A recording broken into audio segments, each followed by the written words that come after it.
Hello everyone, I know you watched this video to accompany you to sleep. So if you like this video, don't forget to like, comment, and subscribe. Also, don't forget to tell me where you are from and what time you watched this video. Let's jump straight into the story. Story 1. Today we travel to Mashane Park in Illinois, approximately 100 miles away from Chicago. It was in this city where the events I'll tell you about today unfolded, a case concerning the disappearance of 30-year-old Katrina Smith. Katrina Smith was a resident of the picturesque Mashane Park in Illinois. She worked as a human resources coordinator at Cameron Industries, a local automotive plant. At the time, she had been married to 44-year-old Todd Smith for about 7 years. On October 23, 2012, Katrina's husband began to worry when her boss called him. The boss asked what had happened since Katrina hadn't shown up for work that day without notifying anyone, a behavior very unusual for her. She wasn't answering her phone either, which alarmed her coworkers, who feared something bad might have happened. Appeared just as surprised by this news as Katrina's colleagues. He explained that she had been excited about a job interview scheduled that day, but when it was revealed that she had failed to show up for the interview as well, his concern deepened. Todd told authorities that he had last seen Katrina the previous evening when she left the house around 9 p.m. Unsure of what to do, Todd called Katrina's sister Miranda to share what had happened. He explained there was no contact with Katrina, and he feared she'd gone missing. Miranda immediately sensed something was wrong. While she hoped her sister would turn up during the day, an underlying fear persisted that something serious might have happened. Katrina's absence was also unsettling to Paige, Todd's eldest daughter from his previous marriage. Paige recalls that when her father called to tell her there had been no contact with Katrina for some time, and he didn't know where she was, her first instinct was to rationalize the situation. Maybe Katrina had been delayed, or her phone had died. However, knowing Katrina well, Paige also recognized that she wasn't the kind of person to disappear without a word, leave or fail to inform anyone. This was simply out of character. Todd too knew such behavior was unusual for his wife. After calling family, friends, and near and far, without any success, he decided to report Katrina's disappearance to the police. When officers questioned Todd about the last time he had seen his wife, he stated that it was the previous evening. He explained that they had recently returned from a romantic getaway to Washington, D.C. to celebrate their 7th wedding anniversary. The trip had been a happy occasion, and their return seemed ordinary.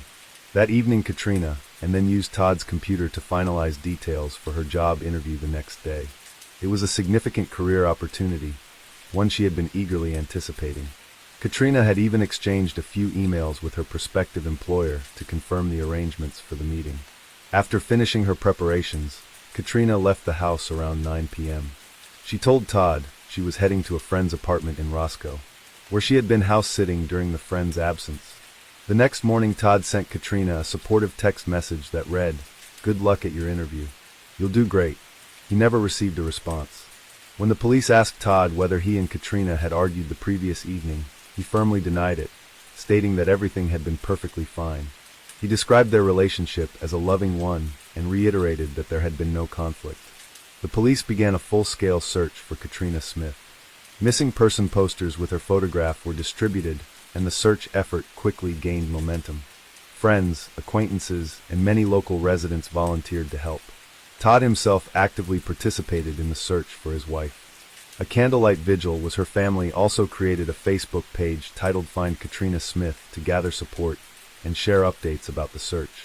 24 hours after Katrina was reported missing, her car, a Chevrolet Cruze, was found abandoned on the side of a road about 2 miles from her home. The vehicle was towed and handed over to forensic technicians for analysis. Police immediately noticed that the car had been thoroughly cleaned, raising suspicions. 2 days later, near the area where Katrina's car was found, searchers discovered her purse, her phone, and paper towels stained with blood. These grim discoveries heightened the concern of investigators. They began to suspect that this was no longer a case of a simple disappearance, but potentially something far more sinister. The evidence left a chilling impression, and the police feared they were dealing with the worst possible outcome. A devastated Todd speaking with a breaking voice as he pleaded for his wife's safe return. "I just want my wife to come home," he said. From the moment Katrina disappeared, Todd maintained daily contact with the media. He believed that by keeping her story in the public eye, he could increase the chances of finding her alive and well. Katrina's sister Miranda also shared an emotional post on Facebook writing, "There are no words to express how much we love you. We miss you terribly, and the pain is unbearable." Meanwhile, police speculated about what might have happened to Katrina. They considered various scenarios. Could someone have been stalking her? Was there a connection to the church community she attended? These theories led investigators down several paths. One promising lead involved a young man from their church who had been arrested 2 years earlier in the Smiths neighborhood for peeping on neighbors. Police wondered if he had targeted Katrina specifically. However, this lead quickly fell apart after further investigation. Despite this, it later emerged that Katrina had voiced concerns about being followed or watched. In the weeks leading up to her disappearance, she confided in coworkers that she felt someone might be stalking her. Colleagues also informed police about a strange incident that occurred 2 weeks before Katrina vanished. Someone threw flyers out of a car window in the parking lot at her workplace. These flyers contained offensive accusations, alleging that Katrina was having an affair with a man named Guy. The perpetrator was never identified, as the individual was well disguised, and the vehicle captured on surveillance footage lacked license plates. This incident, combined with her growing fear of being watched, left Katrina deeply shaken. She became so distressed that she began contemplating acquiring a firearm for self-defense. Katrina even asked her stepfather, Bruce, about the process of obtaining a gun permit in Illinois, and whether she could practice shooting at a range without one. The fear Katrina experienced was unsettling, but it was only the beginning of a far darker story, as previously feared by the police. The most tragic scenario became a reality. On November 9, 2012, 17 days after Todd Smith reported his wife missing, Katrina's body was discovered in the Rock River. A firefighter who had gone fishing after work stumbled upon her remains. Her body was in an advanced state of decomposition, making visual identification impossible. Authorities relied on dental records to confirm her identity. An autopsy revealed that Katrina had died from blunt force trauma to the head, inflicted by a heavy object. Additionally, her body was covered in multiple bruises, indicating that she had been severely beaten before her death. The case of Katrina's disappearance officially turned into a homicide. The police's suspicion quickly centered on her husband. Todd Smith became their primary person of interest, prompting authorities to scrutinize his behavior more closely. At first glance, Todd appeared to be a grieving husband. From the day Katrina went missing, he made daily appearances in the media, crying, lamenting, and expressing hope that his beloved wife would return home. However, investigators noted inconsistencies in his emotional displays. Despite his apparent sobbing, he never shed actual tears, and his grief seemed rehearsed. While this wasn't immediately obvious, closer observation raised doubts among law enforcement. Additionally, while Todd joined search efforts for Katrina alongside friends and volunteers, his involvement appeared superficial. Observers felt he lacked genuine interest in the search, further fueling suspicions. As investigators dug deeper into Todd's background, they uncovered troubling details. At 44 years old, Todd was an insurance and investment broker who, at first glance, seemed financially successful. In truth, the reality was quite the opposite. Todd was embroiled in a legal battle over allegations of fraud. He and his business partner had been accused of defrauding clients of $983,000. This revelation shattered his image as a prosperous businessman and added another layer of suspicion. But that wasn't the end of the revelations about Todd Smith's past. His history turned out to be quite shocking, in the worst sense of the word. Investigators discovered that Todd Smith wasn't always Todd Smith. In the past, he went by the name Todd Raprager. In 1985, when Todd was just 17 years old, a dispute with his mother took a sinister turn. In an act of revenge, he caused a gas explosion that set their family home ablaze while his mother, stepfather, and 3 step-siblings were still inside. Miraculously, everyone managed to escape the burning house unharmed. Meanwhile, Todd stood outside, watching the scene unfold. He later admitted that he felt this was the only way to settle things with his mother. Todd was sentenced to 30 months of probation and required to complete 160 hours of community service. After this ordeal, he left home and never returned. 3 years later, he met a woman named Teresa, whom he married. The couple had 3 daughters, and initially their life seemed to be on the right track. Todd even changed his last name to Smith, symbolic gesture to leave his troubled past behind and start afresh. However, over time the marriage faced severe difficulties, particularly financial ones. Todd struggled to provide stability, leaving Teresa to carry the burden alone. She worked 2 jobs while also managing the household and caring for their children. The strain proved too much. The family eventually that marked the breaking point for Teresa. Feeling abandoned and unsupported, she filed for divorce. Once the divorce was finalized and Teresa began hoping for a more stable life, tragedy struck again. She became the victim of an assault. One evening, Teresa pulled up to her parents' house. As she stepped out of her car, she was suddenly attacked by a man wearing a werewolf mask. The assailant shoved her, and when she fell to the ground, he began punching and kicking her relentlessly. Teresa was convinced he intended to kill her. The thought of her mother finding her lifeless body on the driveway the next morning gave her the strength to fight back. She managed to push the man off and escape. When the police arrived, they asked Teresa if she knew who the attacker was. Without hesitation, she replied. Todd, of course, denied the accusation, claiming that he was at home at the time of the assault. The police tried to gather evidence, taking samples from under Teresa's fingernails and comparing them to fibers from Todd's jacket. However, the results were inconclusive. There was also blood under Teresa's fingernails, and detectives wanted to test it for DNA and compare it to Todd's, but Todd refused to cooperate. Lacking sufficient evidence or grounds for a search warrant to obtain Todd's DNA, the case was closed. That might have been the end of it until now. With the murder of his second wife, Katrina, Todd was once again in the spotlight as the prime suspect. The previous allegations against him, along with the unresolved assault on Teresa, painted a deeply troubling picture. Detectives began to trust their instincts about Todd Smith even more, convinced there was much more beneath the surface. What's more, it turned out that Todd's marriage to Katrina was far from the idyllic picture he had tried to present. Behind the facade, the couple were struggling with significant problems so severe that Katrina had been considering ending the marriage.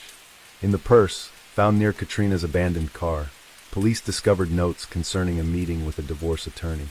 This strongly indicated that the couple's future was precarious. Todd failed to mention any of this to the police. He was well aware that things were not going well. Katrina was growing increasingly distant from him, and he suspected she was having an affair. Indeed, Katrina Smith had been involved with another man, Guy Gabriel, for some time. These flyers that had been scattered around the parking lot accused Katrina of having an affair with a man named Guy. It turned out that those accusations were true. Katrina and Guy had met at work, and their relationship started as an affair, but quickly grew more serious. Katrina saw a future with Guy and planned to leave Todd. She confided in her lover that she was unhappy in her marriage, just that she was frustrated that he was grasping his straws and trying to talk her into staying. Her apprehension to share, and the reason she wouldn't share is because she was afraid of his reaction. Horrible. I just wanted to come home. Initially, the police were also suspicious of Guy Gabriel, which was understandable given the circumstances. Their suspicions deepened when they examined Katrina's phone and found a significant number of messages from Guy sent on the night she disappeared. The tone of these messages raised some concerns for the investigators. They noted that Guy seemed frustrated and even slightly aggressive. He repeatedly asked whether Katrina had finally told Todd about the divorce and pressured her to come clean about their relationship and her desire to leave Todd for good. The nature of these messages, which pressured and coerced Katrina into taking specific actions, was a red flag for the police, prompting them to look more closely at Guy. It turned out that he was not a man with a spotless past. On the contrary, he had been accused of domestic violence and assaulting his wife. This raised serious concerns about him, and it's no surprise that after discovering these revelations, the authorities suspected Guy of the worst. However, after a thorough investigation, it was confirmed that Guy Gabriel had an alibi. On the night Katrina went missing, he was at work, which was verified to be true. Moreover, he cooperated fully with the police. The list of suspects in Katrina Smith's murder was therefore narrowed down to one person, her husband. As I mentioned earlier, Todd knew about Katrina's affair with Guy and had concealed this fact from the police. In Katrina's car, a desperate letter was found, handwritten by Todd, in which he begged his wife not to leave him and assured her of his undying love. After the letter was analyzed by a specialist, it was determined that phrases like, "I'm terrified that you might leave me," and "I'll do whatever it takes," pointed to a subtle, hidden threat. Additionally, it was revealed that Katrina hadn't been staying at home, not because she was house-sitting for a friend, but because she had already moved out of Todd's home 2.5 weeks before her death. On October 30th, 2012, police obtained a search warrant for Todd Smith's home, where they seized various items including his laptop. In the garage they discovered a baseball bat with dark red stains, which were confirmed through laboratory testing to be blood matching Katrina Smith's DNA. The investigation into Todd's computer uncovered 3 significant folders.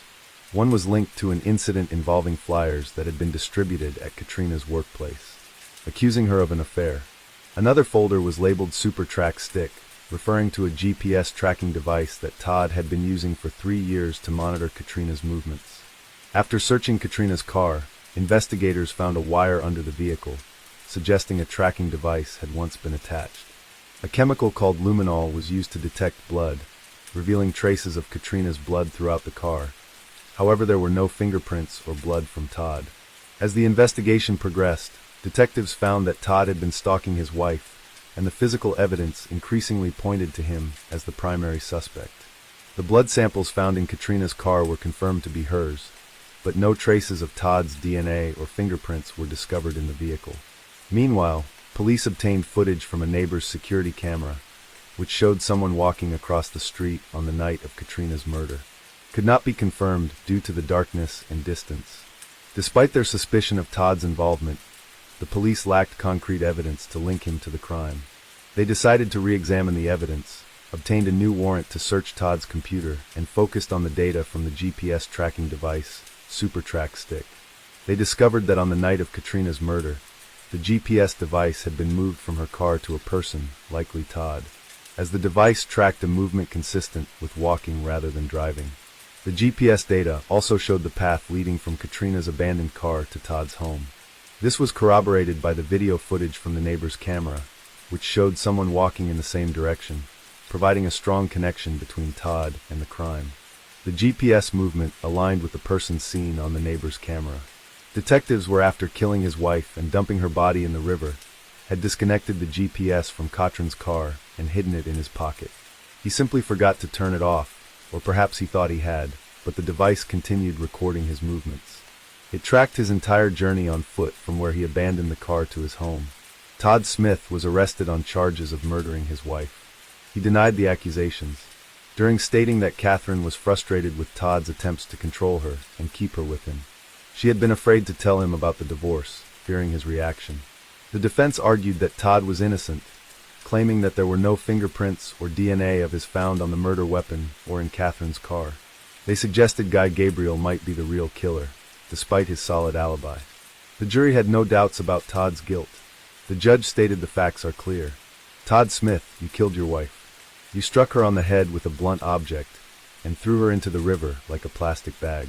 I am at a loss for words regarding your actions. The trial, filled with suspense and drama, culminated on January 25, 2017. The jury delivered their verdict.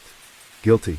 Todd Smith was found guilty of first-degree murder on April 4, 2017 and sentenced to 59 years of incarceration by the courts. Although his attempts at appealing were denied by them, this sentence remains unchanged and appeals are declined by them. In memory of Katrina, her family founded the Sisyphus Footprints Foundation, which supports families after the loss of loved ones, especially those who die under tragic circumstances. Paige stated that after the verdict she spoke to her father over the phone, asking him to tell her the truth about what happened. Todd refused, saying he planned to appeal. Frustrated, Paige told him she would stop communicating with him unless he was honest. Reportedly, that was the last conversation between Paige and her father. This tragic case serves as a sobering reminder of how control, manipulation, and unchecked anger can lead to devastating consequences. Despite his conviction and the strong evidence against him, Todd Smith has never confessed, leaving lingering questions for those closest to Katrina. They are so grateful to the verdict today. We finally have justice for my daughter Katrina. Story 2. In the frigid air of a February morning in Baku, Azerbaijan, the city stirred beneath a gray, overcast sky, its Soviet-era apartment blocks looming like tired sentinels over the restless capital. At first glance, the city gave no sign of trouble. School children shuffled to class, vendors called out along Neftchylar Avenue, and the Caspian Sea rolled against the breakwater with the dull persistence of time. But within the crumbling concrete walls of an abandoned textile factory on the outskirts of Yasemel district, A crime that would rattle the nation was about to be unearthed. Detective Layla Mammadova, a seasoned investigator with a sharp mind and a reputation for cutting through political red tape, stared at the bloody drag marks staining the frozen ground. The body of a prominent banker, Emil Abasov, had been found bound in plastic sheeting, bruises mottling his once pristine features, a grim plastic business card clutched in his stiffened hand. That detail, small and bizarre, drew her curiosity more than the violence itself. Abasov had been the CEO of one of Azerbaijan's rapidly growing private banks, a darling of local television interviews and international finance expos, always lauded for his rags-to-riches climb through the post-Soviet chaos of the 1990s. His sudden disappearance 3 days ago had stirred gossip, but no one expected it would end in a murder scene drenched in contradictions.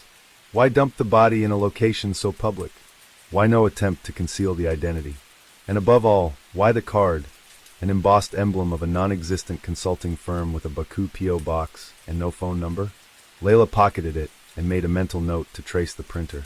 She knew from experience that in this country, connections mattered more than clues, and this killing smelled of power, secrets, and someone trying to send a message too bold to ignore. Back at the police headquarters, the forensic report arrived within hours. Abasov had died from internal hemorrhaging after repeated blunt force trauma. The timeline placed his death approximately 36 hours before discovery. No defensive wounds. He had either known his attacker or had been caught off guard. Layla reviewed CCTV footage from the surrounding streets, but unsurprisingly, the cameras had either been non-functional or missing footage during the crucial hours, a signature of interference from someone with authority. She moved swiftly, aware that corruption ran deep in the institutions she worked for. Her own captain, who had warned her to treat this as a mugging gone wrong, only increased her resolve. She decided to visit Abasov's widow, Aysel, in their gated home in Sabail, hoping for cracks in the family's polished facade. Aysel Abasova, impeccably dressed in a muted silk hijab and dark blouse, was cool and formal, too composed for someone whose husband had just been killed. He had enemies, she admitted after a long silence in the sunlit drawing room. More than he let on. There was a deal last year, something involving a Russian firm. He never spoke about it, but he grew anxious, paranoid. Aysel retrieved a torn piece of paper from a drawer, a handwritten note in Emil's familiar scrawl with the words Delta 43. Memo. Safe house, scribbled in ink. He left this on his desk the night he disappeared, she said. Does it mean anything? To Layla it did.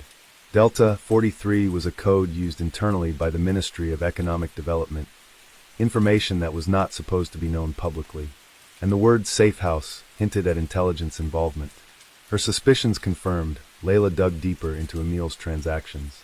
Hidden in encrypted files on a secondary hard drive from his office, which the police had neglected to confiscate, were bank transfers leading to anonymous offshore accounts in the British Virgin Islands.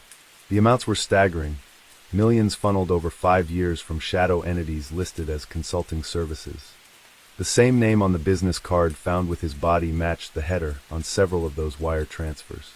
Whoever created that shell company had orchestrated a money laundering scheme so vast that Emil's murder could have been a warning or a cover-up. She was no longer dealing with a crime of passion or revenge, but a sophisticated operation with international ties, likely involving state actors. Before she could reach Interpol, her email account was hacked. Her phone line began to echo during calls. Then, 2 plainclothes men appeared outside her apartment in Nizami Street, loitering with the kind of casual menace that said they were waiting for her to slip. But Layla had been through worse. She stored the files offline and reached out to a friend from her university days, Farid Karimov, now a journalist at an independent online outlet, one of the few left that hadn't been muzzled by government oversight. She handed him a flash drive, imploring him to publish the data if anything happened to her. This isn't just a story, she warned. It's a blueprint of how the rich here stay rich and the honest ones get killed. The next morning, headlines across Baku's underground news sites read, "Banker murder tied to offshore shell companies, anonymous files leaked." The whistleblower article, published under Farid's name, sent ripples through both the media and political spheres. Within hours, the site hosting the article went offline. Farid's phone went dark. Layla, sensing the noose tightening, knew she had crossed a line from which there was no return. She left her apartment through the back stairwell, changed taxis twice, and checked into a small hotel on the outskirts of the city under a false name. Every instinct from her years in law enforcement told her she was now the hunted. But fear did not override her sense of purpose. She was too close to the truth, and it was no longer about just solving Emil Abasov's murder. It was about breaking the chain that kept Azerbaijan's power and corruption interlocked like teeth on a gear. She reached out through an encrypted messaging app to a former contact, Inspector Malikov, a retired intelligence agent who had been dismissed in 2008 for inappropriate whistleblowing. He met her in a quiet park near the Martyrs Alley, his frame thinner, voice more cautious than she remembered. When she laid out the evidence, photos, transaction records, the mysterious card, he didn't flinch. Delta 43 was a code name, he whispered. A joint venture between high-ranking officials and a Moscow-backed entity meant to funnel construction and development funds offshore. It was supposed to be buried years ago, but someone, Emil maybe, resurrected it for personal gain or blackmail. Either way, he signed his death warrant. Malikov handed her a slip of paper. This is an address. Go there tonight. But go alone. The address led her to a warehouse in an industrial zone near Port Baku. The place reeked of oil and rust. Inside, Layla found more than she expected. Old files, receipts, shipping manifests. Evidence of goods never delivered. Money never accounted for. Ghost companies registered under the names of dead men. But more importantly, surveillance footage. A dusty desktop computer played back grainy footage from the day of Emil's disappearance. In it, he entered the very same warehouse with 3 men in business suits. One of them turned to the camera for a split second. Layla froze. It was Deputy Minister Aslan Gurayev, known publicly as a reformist, celebrated for his anti-corruption speeches. Privately, it now seemed, he was a puppeteer behind the Delta 43 operation. That night, as she reviewed the footage and prepared a new dossier for international release, she heard a noise outside her hotel door. A faint, deliberate knock. Not the kind of knock that came from housekeeping. She grabbed her bag, slipped the flash drive into her coat lining, and climbed out the window using the hotel's fire escape. Moments later, her room burst into flames. Whether it was a gas leak or a planted bomb, she didn't wait to find out. By the time fire engines arrived, Layla was boarding a train to Ganja under forged papers. She knew she could not hide forever, but she needed to think, to plan her next move in a game where her opponents had unlimited resources and no moral constraints. 2 weeks passed. By then, the state news agencies had declared Emil's case closed, blaming a foreign assassin later found dead in Georgia. But the public wasn't convinced. The leaked files had circulated through USB sticks, anonymous forums, and independent blogs. Protest graffiti appeared near Fountain Square. Where is Delta 43 and justice for Abasov? Layla's dossier reached an international anti-corruption NGO, which released an exposé implicating 5 senior Azerbaijani officials, 2 Russian intermediaries, and 3 fake firms headquartered in Luxembourg. Arrest warrants were filed, but unsurprisingly, none of them were enforced. Still, it was enough to ignite scrutiny from foreign governments and freeze several accounts linked to the operation. By May, Layla returned to Baku under yet another identity, this time to visit her father's grave. She wore a scarf and sunglasses, aware that she was still being hunted. As she laid the flowers down, she noticed a note tucked beneath the petals of a nearby grave. It was from Farid, who had also gone underground. It simply read, "They won't stop. But neither can we." Layla smiled faintly. She had started with 1 body, 1 clue, and 1 plastic card. She had uncovered a network that stretched across borders, tied to men whose names filled government buildings and whose photos lined the pages of history books. In the end, the system did not collapse, not entirely. But it cracked. A generation of citizens saw behind the curtain, and some refused to look away. Emil Abasov's murder had not been in vain. His death, born from greed and silence, had instead planted the seeds of reckoning. And Layla, alone, exiled, hunted, had become the quiet force that made the powerful tremble. In a country where secrets were currency, she had turned truth into a weapon. Let's jump to next story. Story 3. The winter of 2011 in Vienna was harsher than usual, the kind of cold that clung to bone and made shadows stretch longer than they should. At precisely 3:14 a.m. on a Thursday in January, the silence of the Anir Stadt was shattered by the screech of rubber on cobblestones and the crash of splintering glass. The Museum of Fine Arts, an opulent, imperial fortress of art, had been breached. A stolen black Audi A6 was later found torched under the Franzensbruck, its license plate swapped, the interior scrubbed clean. But the damage was already done. Missing, the harp player, an obscure but priceless Biedermeier painting by Joseph Danhauser, along with 3 smaller Flemish works. What baffled the authorities wasn't just the act itself, it was the precision. No alarms triggered, no cameras caught a clear face, and the guards swore they saw nothing. It was as if ghosts had danced through marble halls and vanished with treasures under moonlight. Inspector Lena Weiss was called in before sunrise, her 3rd cigarette already burning low by the time she stood before the museum's shattered side entrance. Tall, severe, and known for her surgical logic, Weiss had grown up in Graz but made a name for herself in Vienna's Major Crimes Division after dismantling an Eastern European smuggling ring 2 years earlier. This case felt different. It had the sheen of sophistication and the foul breath of something deeper, political or perhaps even personal. As she walked through the gutted display hall with gloved hands clasped behind her back, she noted the surgical precision of the glass removal and the peculiar choice of paintings. Not the most famous, not the most valuable, but historically significant. Whoever planned this, Weiss thought, wasn't just in it for the money. They were sending a message. By noon, whispers began to surface. An anonymous tip had come into Kriminalpolizei headquarters claiming the theft was just the opening movement of a symphony. The call was untraceable. The voice was synthesized. Lena played the audio over and over, scrutinizing inflection and cadence like a conductor dissecting a flawed note. Something was wrong. The heist was professional, yes, but too perfect. No one leaves no trace, unless they want to leave just enough. Someone wanted to be found, eventually. That night, she barely slept, poring over archived case files and scanning lists of known art traffickers across Europe. But a name kept echoing in her subconscious, Dorian Albrecht. A vanished name, a legend, a ghost. Albrecht had been a rising star in Vienna's art world in the late 90s. Curator, historian, collector of obscure Romantic-era pieces. Then he disappeared in 2003, following allegations of falsified provenance papers, suspected fraud, and rumored links to a Swiss black market auction ring. He was never charged. Not even a confirmed sighting since 2007. Lena knew better than to chase shadows, but if anyone could orchestrate a theft like this, it was him. His MO matched perfectly: eccentric taste, love for overlooked historical significance, and meticulous planning. The problem? He was a ghost with no known associates. 2 days later, a second museum was hit, this time in Salzburg. The Mozarteum's private archive was ransacked.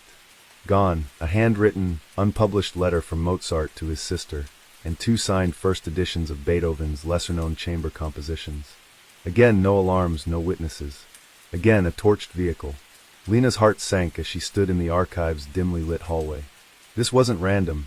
It was methodical, poetic, curated like a tragic symphony. And then it hit her. This wasn't theft for profit. It was orchestration, performance. Someone was composing a narrative through their crimes. Back in Vienna, Lena requested a full background investigation on Albrecht, pulling connections from his university days, past lovers, ex-employees, and disgruntled clients. A name emerged: Maximilian Varga, a Hungarian-born art restorer who'd been fired from the Belvedere Gallery in 2001 after a scandal involving forged canvas signatures. Varga had since disappeared into Budapest's criminal underbelly. According to Interpol, he resurfaced in 2010 in Prague under a false identity. Lena followed the trail there herself. 1 week, 2 bribes, and a forged diplomatic favor later, she found a small restoration studio in Žižkov. Inside, she found more than brushes and turpentine. There were blueprints, museum layouts, shipping invoices, a list of targeted items, and at the bottom, the initials DA. Lena's breath caught as she sifted through the pile of documents. The initials were like a ghost whispering through time, confirming what her instincts had screamed from the start. Dorian Albrecht was behind this, and Varga was the artisan helping compose the masterpiece. The list included the pieces already stolen, but also future targets. The Albertina's secret sketch archive, the Abbey Library of Melk, even the Vienna Philharmonic's locked vault of original handwritten scores, never publicly displayed. The list read like a map of Austria's cultural heart, and if the thief's plan continued unhindered, it would bleed Vienna of its soul. Lena took photographs of everything, then burned the originals in a metal trash can, leaving nothing for anyone else to find. She had learned the hard way how quickly information leaked. even inside the ministry. Returning to Vienna, she arranged a clandestine meeting with a former Interpol contact, Peter Hargreaves, who owed her a favor from a drug cartel bust in Croatia. Hargreaves had been tailing stolen art movements through Zurich and Brussels and confirmed her fears. A new buyer had emerged, codename Leviathan. Anonymous, obscenely wealthy, and with a taste for culturally symbolic art from fallen or politically unstable nations. Leviathan didn't just want paintings, he wanted legacies. A private collector with a messianic hunger to preserve what others failed to protect through theft. Lena's gut twisted. This wasn't just about Austria. It was about Europe's fragile soul. The ministry hesitated. Bureaucracy and pride got in the way, as always. The idea that Austria's own cultural crown jewels could be at risk embarrassed them more than it alarmed them. So Lena worked in the shadows. She put together a team of 4.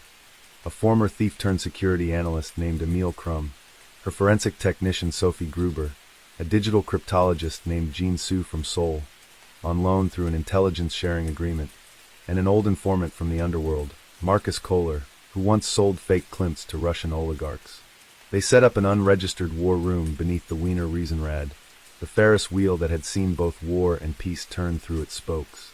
Emil deciphered patterns in the heists, studying entry points, alarm interference, timing, and regional access routes.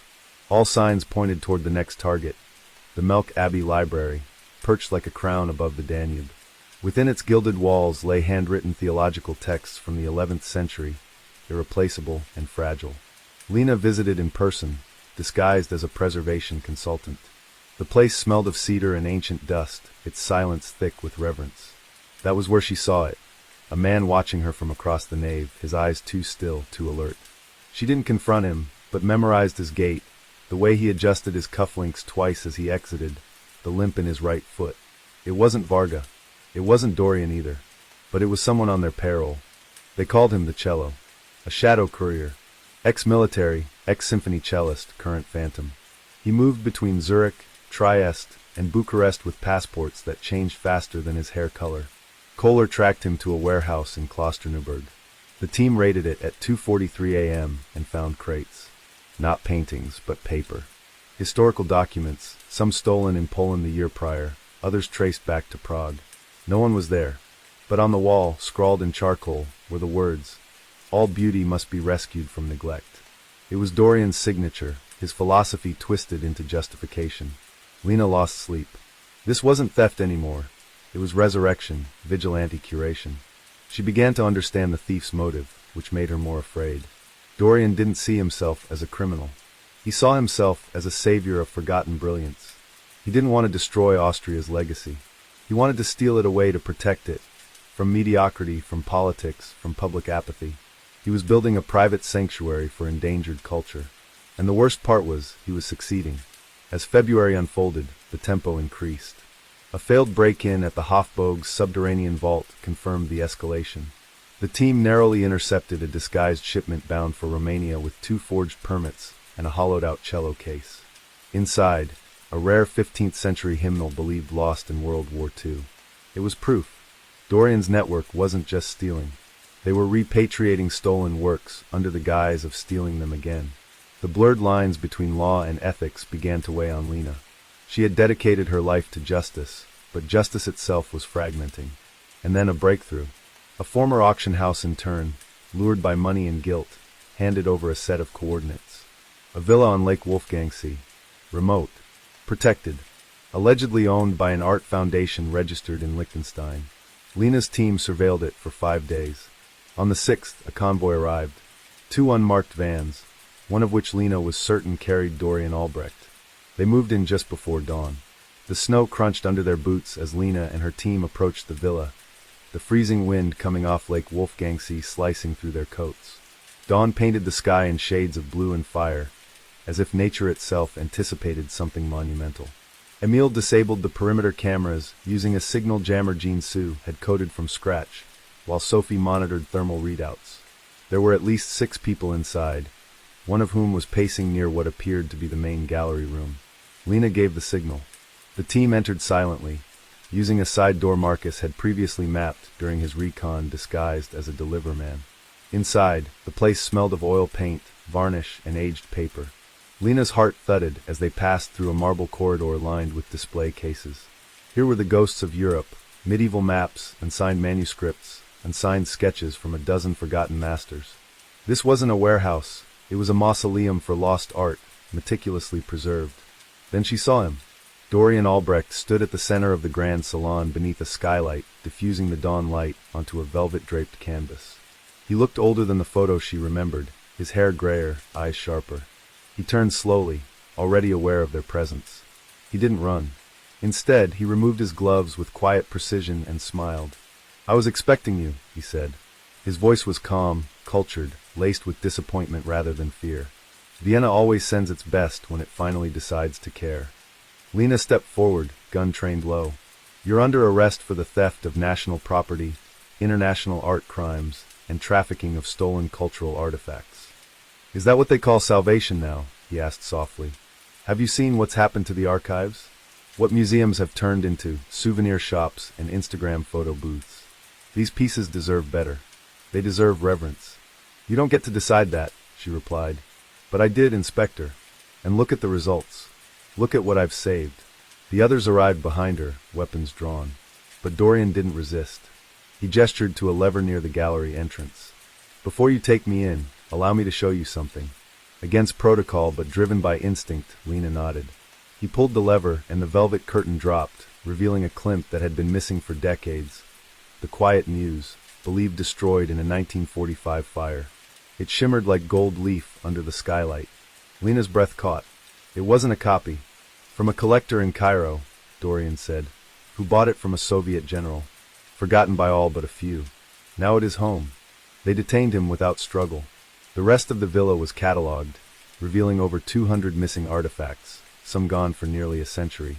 The ministry took over, and news of the recovery exploded across Europe. Lena was hailed as the heroine who brought down the greatest art thief of the decade. But in private, she didn't celebrate.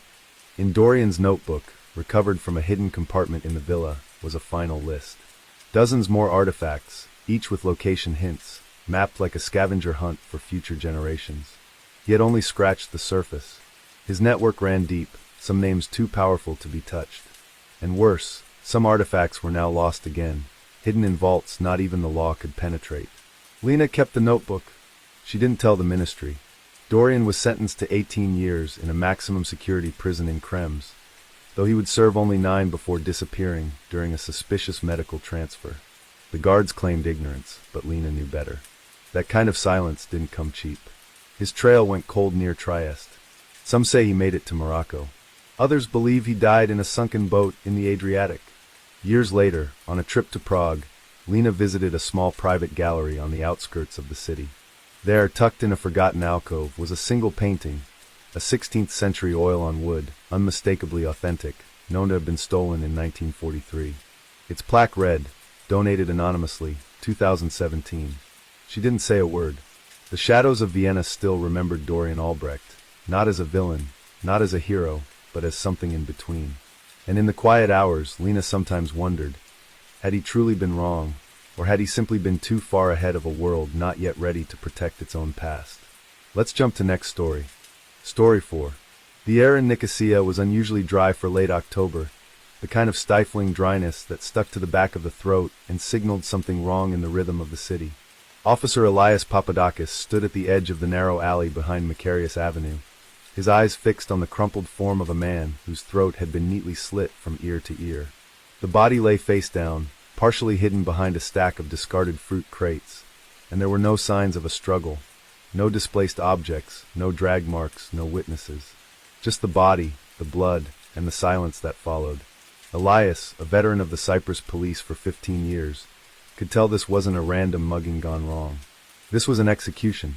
The victim's ID, found in a wallet still in his jacket, identified him as Petros Laskaris, a local journalist known for his scathing columns on political corruption and organized crime. The moment Elias read the name, something cold settled in his gut. He knew Petros, not well, but well enough. They had crossed paths years ago during an investigation into illegal arms trading, an operation that had mysteriously dissolved under pressure from unknown higher-ups. Elias remembered Petros as bold to the point of recklessness, a man who didn't hesitate to name names even when it cost him friends, or safety. Petros had disappeared from public view for nearly 6 months earlier in the year, rumored to be working on a story that reached beyond local crime lords and into the shadows of foreign investment firms and government contracts. That story had never been published, and now he was dead. As forensic teams secured the scene and news reporters began to swarm the edge of the alley like vultures, Elias retreated to his office, where he locked the door, sat in the dark, and reread every article Petros had written in the last 3 years. Patterns began to emerge: mentions of Turkish-backed smuggling rings in the north, suspicious contracts handed out to shell companies, repeated references to a figure known only as the broker. No face, no history, just the same moniker tied to every deal that smelled rotten. Elias cross-referenced that with internal files, pulling every case that had hit a dead end under inexplicable circumstances. There were dozens. Too many. Petros had been following the money, and it had led him into territory that even Elias had been warned to leave alone. But he was tired of warnings. His brother had been caught in one of those rings 5 years ago, left to rot in prison while the real criminals walked free in suits. Maybe this was his way back to justice. Elias reached out to his old contact in Limassol, a retired smuggler named Andrus who now owned a shipping business. Andrus wasn't exactly law-abiding, but he owed Elias a favor, or 5. Over a quiet drink in the back room of a seafood bar, Andrus confirmed what Elias feared. There had been a recent spike in weapon shipments through the port, all under false manifests, redirected through northern Cyprus before disappearing into Syria and Lebanon. "Brokers behind it," Andrus said, lowering his voice. "The bastard's not local. He flies in from Zurich or London, never leaves a trace. But when he does show up, people die." Elias asked if Petros had reached out to him, and Andrus nodded gravely. "He came here last week. Said he was getting close. Too close."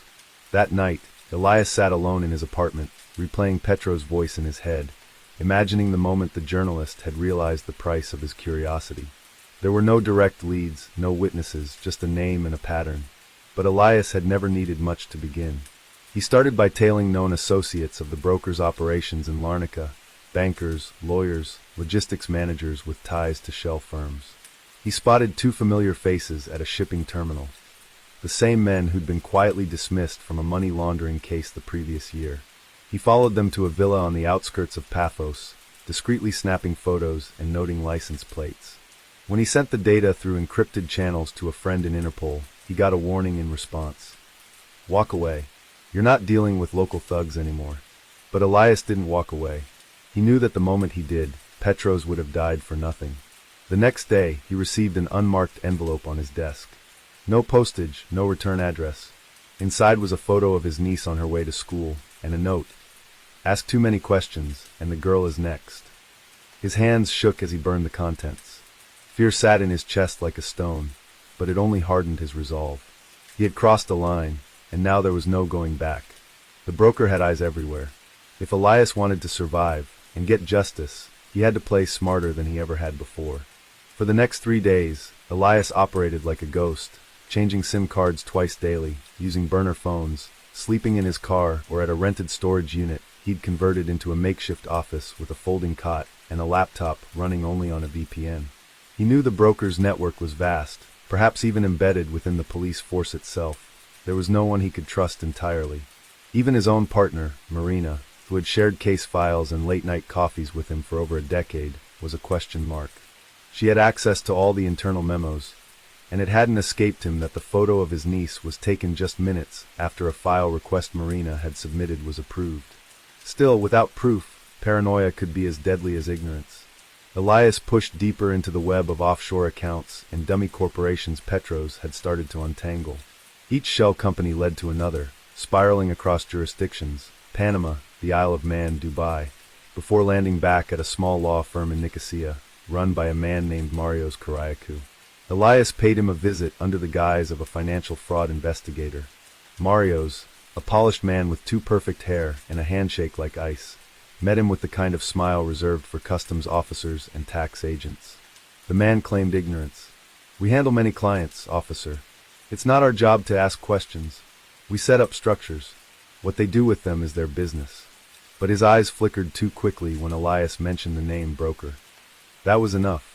Elias bugged the office that night, planting a tiny transmitter behind a loose tile in the meeting room. Within 48 hours, the signal delivered gold. Mario's had a call with a man who spoke fluent Greek, but had a clipped European accent. A Swiss education, perhaps, discussing the journalist and the police officer poking around again. The broker had taken notice. Elias saved the recording and made 3 copies, storing them in secure drives in separate locations. He knew the move could cost him his badge, maybe even his life, but it was the only leverage he had. He sent 1 copy to an old contact at Euronews, an investigative journalist who owed Elias after a case they'd cracked in Athens years ago. If he disappeared, the drive would go public. That was his insurance. Meanwhile, he continued digging and began to piece together a timeline. Petros had uncovered a gun-running operation laundering millions through Cyprus banks, protected by both local officials and international backers. The broker was the keystone, someone who bridged political immunity, global finance, and street-level muscle with surgical precision. The final link came unexpectedly. A nervous banker named Stelios reached out through an anonymous tip line, asking to meet. Elias found him trembling behind a church in Limassol, eyes darting like a hunted animal. Stelios had handled several transactions flagged for suspicious activity, but had been told by superiors to let them pass. When he discovered that one account belonged to a charity funneling weapons to militia groups in the Middle East, he tried to report it. The next day, his cat was found hanging from his front door. "They know everything," he whispered. "They watch everyone." Stelios handed over a USB drive before fleeing into the night. The contents were damning: bank statements, internal memos, even scanned passports of international arms buyers meeting in Cyprus under diplomatic cover. With this, Elias could bury the broker, but he needed one more thing: proof of identity, a face, a real name, and that came at a cost. He leaked part of the file to a corrupt senator known for his ties to Russian oligarchs, baiting the broker's network to react. Within 24 hours, his car was torched outside a cafe. The message was clear, but so was the result. A private jet arrived at Larnaca Airport under a false registration tied to an EU diplomat from Zurich. Surveillance picked up a tall man in his 40s, wearing sunglasses, meeting with Marios Kyriakou in the early hours of the morning. Facial recognition confirmed the match: Daniel Voigt, a financial consultant with no official ties to any nation, but whose name had appeared once in a redacted CIA memo from 2007 involving arms deals in the Balkans. Elias now had a name, a photo, and a network map. He compiled a report and sent it to 5 international agencies, including Interpol, MI6, and Europol. He sent another to Marina, unsure whether it would be his salvation or his final mistake. Then he waited. The fallout came faster than expected. Within 2 days, Marios Kyriakou was found dead in a hotel room, apparent suicide.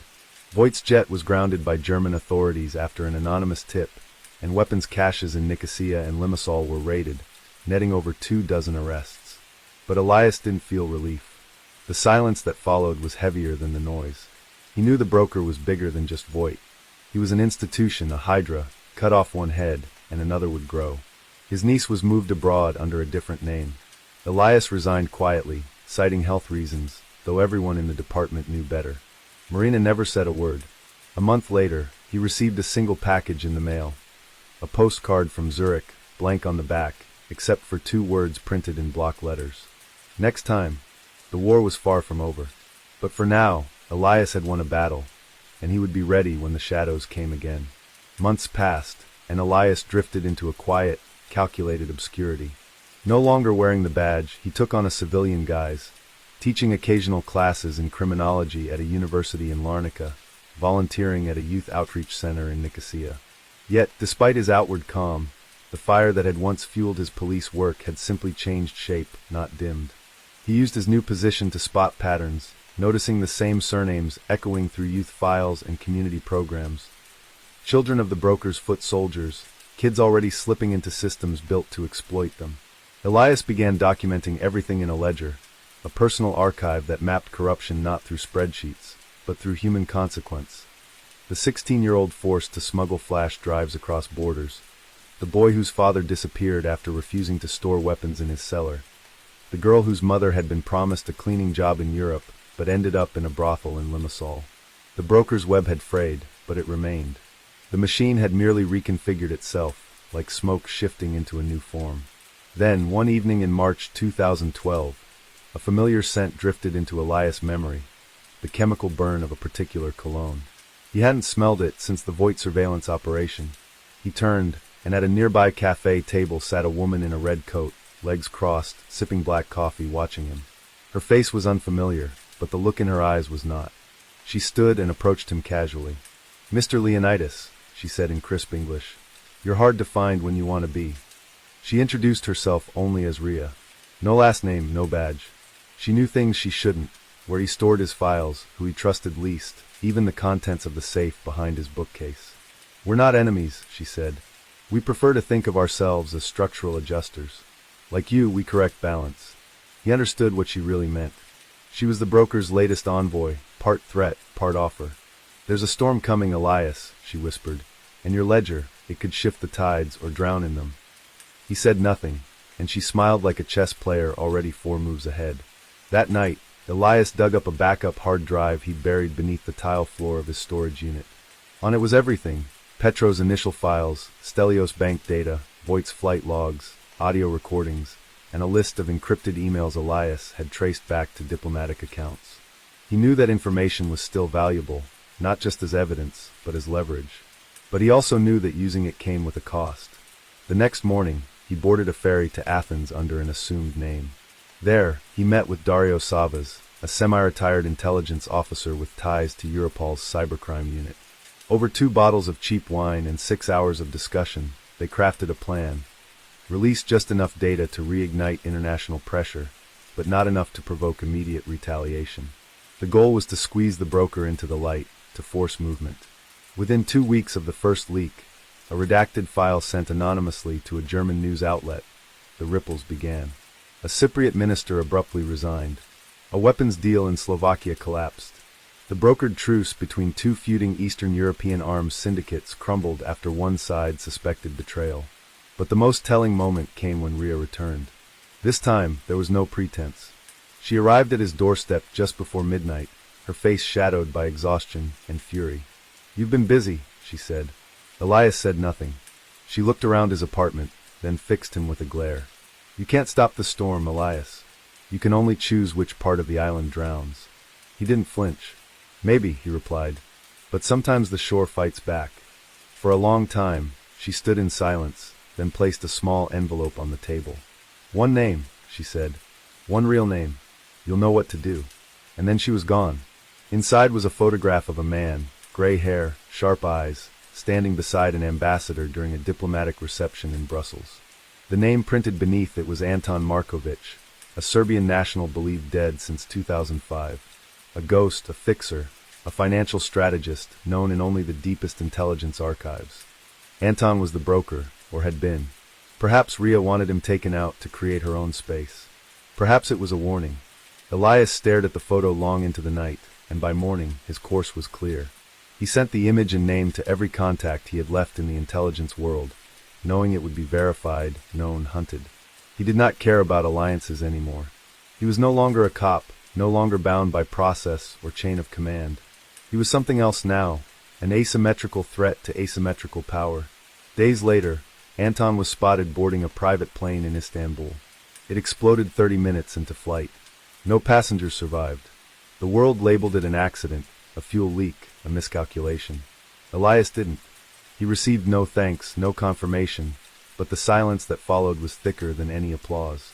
He closed his ledger, locked it away, and for the first time in years, slept without a weapon beneath his pillow. The broker had fallen, but the architecture he'd built still stood. Somewhere out there, another Ria was watching, waiting. But so was Elias. The island may not have drowned, but its tides had changed, and Elias Leonidas, former officer, relentless seeker of justice, would be ready the next time the storm rolled in. Let's jump to next story. Story 5. The coastal city of Limassol basked in the pale orange hue of the Cypriot sunset, the warm breeze sweeping through the marina as if it carried secrets from the Mediterranean. But beneath the shimmering tranquility of yachts and wine-sipping tourists, a darker undercurrent churned in the alleyways that split off from the old town. In 2013, while Cyprus reeled from the financial crisis that had left banks crumbling and trust fractured, the fragility of the system bred something far more volatile than fiscal unrest. Inspector Eleni Hadjisava had seen her fair share of white-collar fraud and small-time racketeers, but nothing prepared her for the morning she stood over the mutilated body of a Russian investor in a luxury apartment, his face unrecognizable from acid, and a chess piece, the Black King, stuffed into his mouth. It was a macabre signature, one that echoed rumors of a silent war waged between criminal factions who had turned Cyprus's real estate boom into a laundering empire. The victim, identified later as Alexei Dobrovolsky, had arrived in Cyprus a year earlier and was tied to several shell companies that had bought up property in Paphos and Aia Napa. His death wasn't just a murder, it was a message, and Eleni knew it wasn't addressed to law enforcement, but to someone higher up in the food chain. The apartment showed no signs of forced entry, but surveillance footage from the hallway revealed a man in a motorcycle helmet entering the building 5 minutes before the estimated time of death. No prints, no DNA, and no name, just a shadow. Eleni's investigation took her deep into the labyrinthine bureaucracy that shielded offshore entities. Each company led to another, spiraling like a web spun by unseen hands, and at the center of it all sat a name that kept resurfacing: Kostas Anagnostou, a reclusive real estate magnate known for his lavish properties and silent political donations. Rumors had long surrounded Kostas, whispers of a past as a smuggler during the early 90s, and yet no proof had ever stuck to him. When Eleni finally secured a warrant to search his recently acquired vineyard estate, she found nothing out of place, just art on the walls, imported wine in the cellars, and silence. But what unsettled her was a black chessboard carved into the oak table in the study, with only one piece missing: the Black King. As she stood there staring at the board, Kostas entered the room, calm and courteous, offering tea like a man who had nothing to fear. "Inspector," he said with a smile, "we all play games in this life. It's only a matter of knowing which pieces to sacrifice." She couldn't charge him, not without evidence, but something had shifted. He knew that she knew, and that changed the board entirely. Eleni left the vineyard estate with a gnawing sense of helplessness clawing at her gut. She had been a detective long enough to understand when someone had slipped through the system's cracks. And Kostas Anagnostou wasn't slipping, he was floating above it. The case grew colder by the week. Witnesses recanted, evidence vanished, and a junior officer on her team was transferred overnight without explanation. There were powers at play above her rank, forces that used politics, money, and fear to shield their pawns and kings alike. But Eleni was not one to fold. Her only hope lay in finding someone within Kostas's empire who might talk, someone desperate enough to trade information for survival. That person came in the form of Lena Marco, a former accountant for one of Kostas's shell firms.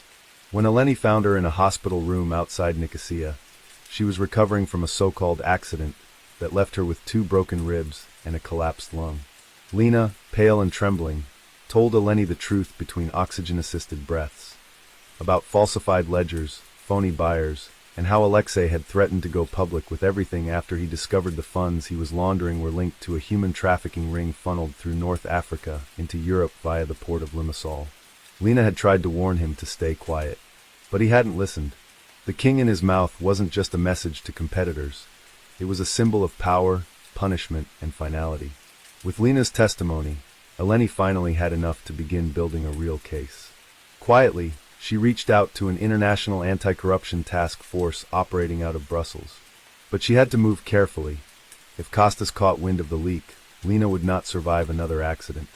The inspector arranged a covert extraction, smuggling Lena out of the hospital dressed as a nurse and hiding her in an abandoned villa near the Troodos Mountains.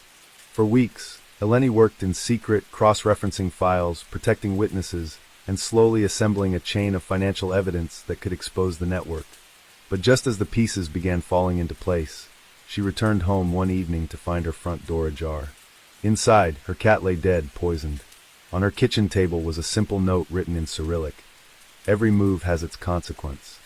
The message was clear: Kostas wasn't untouchable because he was careful. He was untouchable because he made sure no one around him could move without fear of being taken off the board. But fear only strengthened Eleni's resolve. She finalized her report and passed the encrypted file to the task force via a secure satellite link. 2 days later, raids swept through Limassol and Larnaca, targeting warehouses, shipping companies, and luxury properties. Kostas Anagnostou was not among the arrested. He had vanished the night before, his private jet gone from the hangar, destination unknown.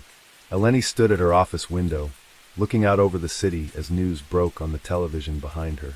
The arrests would shake Cyprus's criminal underworld, but without the king on the board, justice felt incomplete. Still, she allowed herself one sip of ouzo to celebrate, not a victory but a survival. In games like these, you didn't win by taking the king. You won by staying alive long enough to make your next move. Months passed. The raids that swept through Cyprus in 2013 had pulled back the curtain on a vast criminal network, and Eleni Petro's name had become known in international law enforcement circles. Yet the shadow of Kostas Anagnosto loomed large over her conscience. He was still out there, silent, hidden, and likely preparing to rebuild. The scars he left behind remained fresh. Lena Marco, now living under a new identity in Vienna, sent a single postcard to Eleni each month. It bore no words, only a black king chess piece stamped on a white background. A symbol of gratitude? A warning? Eleni never knew. What she did know was this: the story was not over. It was a wet afternoon in October when an Interpol liaison from Berlin called her personal phone. A minor customs bust in Varna, Bulgaria, had uncovered a shipment of antique furniture. Hidden inside a hollowed-out armoire, 2.5 million euros in unregistered bearer bonds, several Cypriot passports, and a ledger coated with names and dates, many of which Eleni recognized. It was a trail, faint but fresh. Kostas was active again. The network hadn't crumbled, it had just moved east. Eleni requested leave from her post and booked a flight under a pseudonym. She wasn't waiting for another formal operation. This was personal. In Bulgaria, she traced the cargo manifest to a warehouse in Plovdiv, owned by a company with ties to a hotel in Batumi, Georgia. Every location was a whisper of Kostas's past operations, ghosts of criminal footprints too faint for most to follow. But Eleni had studied his patterns for years. She knew his tastes, his arrogance. He always returned to familiar ground. In Batumi, she posed as a journalist investigating luxury real estate acquisitions, and eventually landed a meeting with a mid-level fixer named Malik, a Georgian with Turkish ties. During their conversation, Malik let slip a detail Eleni had been hoping for: an upcoming high-stakes poker game on a private yacht in the Black Sea, rumored to be hosted by a Mediterranean gentleman with old money. That night, Eleni contacted the task force, relaying what she'd found. They advised her to step back, wait for proper clearance, but she couldn't. Kostas had evaded justice long enough. She secured a last-minute charter and posed as a Czech investor, gaining access to the party on the yacht. Under the warm gold light of chandeliers and the hum of laughter and clinking glasses, she saw him, older, with a trimmed beard and sunglasses that never left his face, but unmistakably him. Kostas Anagnosto. Approaching him was a risk, but Eleni wasn't there for conversation. She waited until he stepped away from the table, followed him down a marble staircase, and met him in the corridor. "Checkmate," she whispered, pressing a tracking device into the inside of his jacket pocket. His smirk faltered for a split second, recognition, disbelief, and then a flash of rage. But she was already gone, blending into the crowd and off the boat before it docked. Interpol agents apprehended him the next morning in Constanța, Romania. This time, there were no missing files, no sudden transfers, no accidents. The task force had moved too fast and too quietly. Kostas's empire had weakened, his alliances thinned. Lena Marco's testimony, once buried, was now at the heart of a European Union tribunal. Back in Nicosia, Eleni returned to her quiet apartment. The sun set in the usual burnt orange haze over the old city walls. She poured herself a glass of wine, and finally allowed herself a deep breath. The king had fallen, not with a gunshot, not with an explosion, but with the steady patience of a player who'd spent years understanding the board. In her hands, Eleni held a final envelope from Lena. Inside was a photo, the two of them, years ago, at a coffee stall outside court. On the back, Lena had written one line: "Some games are worth finishing." Let's jump to next story. Story 6. The sun bled into the horizon like a wound, casting a fiery glow over the outskirts of Nairobi as Detective Amos Mburu steered his dusty Peugeot toward the Kibra slums. The year was 2013, but the city's underbelly moved with a rhythm unchanged by modernity. Mobile towers loomed over shanties like skeletal gods, and children played barefoot beside ditches where rumors flowed faster than sewage. Mburu had been a police officer for nearly 2 decades, but the case that came to him that humid September evening was unlike any he had touched before. A call from an informant named Kariuki had brought him here, a whisper of mutilated bodies, money laundered through non-existent NGOs, and the strange vanishing of a government auditor who had last been seen walking into a church that hadn't held a sermon in weeks. As Mburu pulled up beside a kiosk selling boiled maize, Karaoke emerged from the shadows, gaunt and twitching, the whites of his eyes gleaming like the moon. "You came alone?" he asked, glancing around nervously. "They have ears and engines and mouths and drains. You can't trust even the walls here." Mburu nodded and followed him through an alley lined with graffiti and rusted corrugated metal. They reached an abandoned dispensary, its door chained shut with padlocks that had long since rusted through. Inside, the air was thick with mold and rot. Karaoke led him to a cold storage locker, no longer operational, its metal door hanging loose. Inside were 3 bodies, 2 men, 1 woman, their torsos slashed open, their hearts missing. "They called it the harvest," Karaoke muttered, eyes wide. "They're stealing organs, boss. Sending them to Dubai. But it's more than that. The woman, I know her.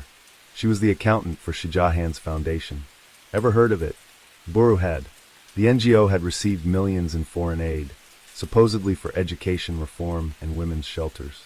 But according to recent audits, the funds had vanished into ghost projects with no addresses. The foundation's director, a polished former minister named Reuben Chage, had powerful friends in parliament and ties to foreign investors. Touching him was like trying to arrest smoke. Mburu took photos of the bodies and left Karaoke with a warning: vanish. He returned to headquarters, where bureaucratic fog thickened the air like smog. When he reported the bodies, he was told to hand off the case. "CID will handle it," said his supervisor. But Mburu knew better. CID meant the case would be buried, like many before it, under a mountain of red tape. That night, as rain began to fall and the city lights flickered like dying fireflies, Mburu broke into the church Karaoke had mentioned. Inside, the pews were overturned, the pulpit splintered, and blood stained the floor beneath the altar. Taped to a broken crucifix was a photograph, a group of men and women in suits shaking hands with a European ambassador. In the corner, nearly obscured, was the missing auditor, James Muley. He looked nervous, out of place. A scribbled note on the back read, "They told me it was a charity, but it's blood money. If I disappear, find the red file in Pastor Njenga's study." Mburu didn't sleep. By dawn, he was at Njenga's apartment, but the pastor was gone, vanished overnight, leaving behind a study ransacked with precision. Drawers open, hard drives missing, only a torn red folder half burned in the fireplace. The few surviving pages spoke of monthly transfers to accounts in Mauritius, the Cayman Islands, and, oddly, a shell company registered in Nigeria. On one page, a familiar name, Reuben Chage. The conspiracy stretched like a cancer, reaching across borders, cloaked in the language of philanthropy. And at its center, like a spider in its web, was a man with immunity, charm, and blood on his hands. Detective Amos Mburu's mind raced as he sat in his car outside a colonial-era cafe in Kilimani, watching Reuben Chage through binoculars. The former minister sat confidently on the terrace, sipping espresso and laughing with 2 sharply dressed men who had the bearing of foreign investors, or intelligence operatives. Mburu recognized one of them from a news clip about a Belgian development firm that had once partnered with Shahjahan's foundation before mysteriously pulling out. He recorded the encounter discreetly, noting the presence of a briefcase that changed hands with suspicious smoothness. Whatever was in that case, it wasn't investment paperwork. The meeting was too short, too stiff. Business that needed no discussion, only confirmation. Mburu knew he was dangerously close to crossing a line. He'd bypassed protocol, stolen evidence, and ignored a direct order from his superior. Worse, he was now playing a game against people who operated like phantoms, men who had others killed without lifting a finger. His phone buzzed. A message from an unregistered number. "Stop digging. You have a daughter at Kenyatta University, don't you?" Mburu stared at the screen until the letters blurred. They knew. He had only spoken once to his daughter Wanjiku about the case, a vague mention of something big. Now that sliver of vulnerability had been exposed. He turned the phone off and tossed it out the window. There would be no more phone calls. That night, he met an old contact, Fatuma, a journalist who had once infiltrated a Somali piracy ring. She owed him a favor, and she delivered without questions. A hard drive, smuggled out from a former Shujaa accountant who was now in hiding in Uganda. On it were spreadsheets with coded names, bank transfers, and project photos that were clearly staged. Mburu stared at one image, children holding books in front of a new school in Turkana. But he recognized the faces. They were street kids from Nairobi, dressed in borrowed uniforms, positioned in front of a structure that was just a painted facade, not even a real building. Fraud so bold it bordered on madness. And then came the real horror. Beneath the financial data was a hidden folder, encrypted but crackable. Inside, photos of bodies, organs removed, date-stamped images taken in sterile environments that were not local morgues or hospitals. These were off-the-books facilities, perhaps in diplomatic safe zones or privately owned medical labs. Men in scrubs with no name tags, women with surgical gloves. In one photo, unmistakably, was the corpse of James Muley, his throat slit cleanly, eyes wide open in terror. Burr sank into his seat. This wasn't just a murder, it was human trafficking, illegal surgery, and the collapse of every moral boundary he believed his country still had. He printed a few images and data sheets, just enough to leak. Fatuma promised to get them to international outlets, not just local media, which could be bought or silenced. He knew that once the story was out, it would be harder for the conspirators to bury it. But he also knew it meant he had signed his own death warrant. He left his badge and gun on his desk at the precinct that night, along with a letter for his daughter. No names, just the truth. If something happened to him, she'd know why. But they came faster than expected. The next morning, as he left a safe house in Westlands, a black Toyota Land Cruiser blocked the road. 3 men stepped out, government plates, civilian clothes, and no hesitation. Buru ran, ducking into a back alley, his heart hammering. Gunfire cracked behind him. A bullet grazed his shoulder. He stumbled into a mechanic's garage and collapsed behind a stack of tires. The men didn't follow. Perhaps they feared witnesses. Or perhaps they wanted to send a message, not kill just yet. Wounded but alive, Buru went underground. The documents Fatuma leaked made headlines across Europe and America, sparking diplomatic tension. NGOs pulled out of Kenya. Donors demanded audits. Reuben Chage vanished. Some said he flew to Dubai. Others whispered he had been retired by those he'd betrayed. The Kenyan government issued bland denials. A few scapegoats were arrested, low-level clerks and former drivers. But the machine rolled on, its gears bloodied but unbroken. From a hidden village in the Rift Valley, Buru listened to the news on a transistor radio. No one spoke his name. Officially, he was missing, presumed dead. But he had done something rare. He had pulled back the veil. Even if only for a moment. He knew there would be more like him. Investigators, journalists, even students who would look at the cracks and dig. In time, perhaps, someone would finish what he had begun. Let's jump to next story. Story 7. The unforgiving sun blazed down on the outskirts of Kano, Nigeria, in the summer of 2015, baking the red earth into cracked plates and driving even the most resilient of locals into the shade. But beneath the surface, the heat did more than dry out the land. It stirred something darker, a slow, simmering chaos that would come to a boil in the back alleys and dust-choked roads of the ancient city. In a small, dilapidated building tucked behind a market that reeked of fish and burning rubber, a meeting was taking place. One that would set off a series of events so violent and precise they would grip the city in fear for months. The room was dim, its only light a dangling bulb powered by an illegal connection from the neighboring mosque. 5 men sat around a metal table, all of them lean and worn, eyes cold and voices hushed. At the head of the table was Malik, the surgeon Adamu, a former military medic turned mercenary who had returned from Libya 2 years earlier with nothing but scars and a hunger for wealth. Known for his surgical precision with both a scalpel and a gun, Malik was the kind of man who made others nervous just by standing still.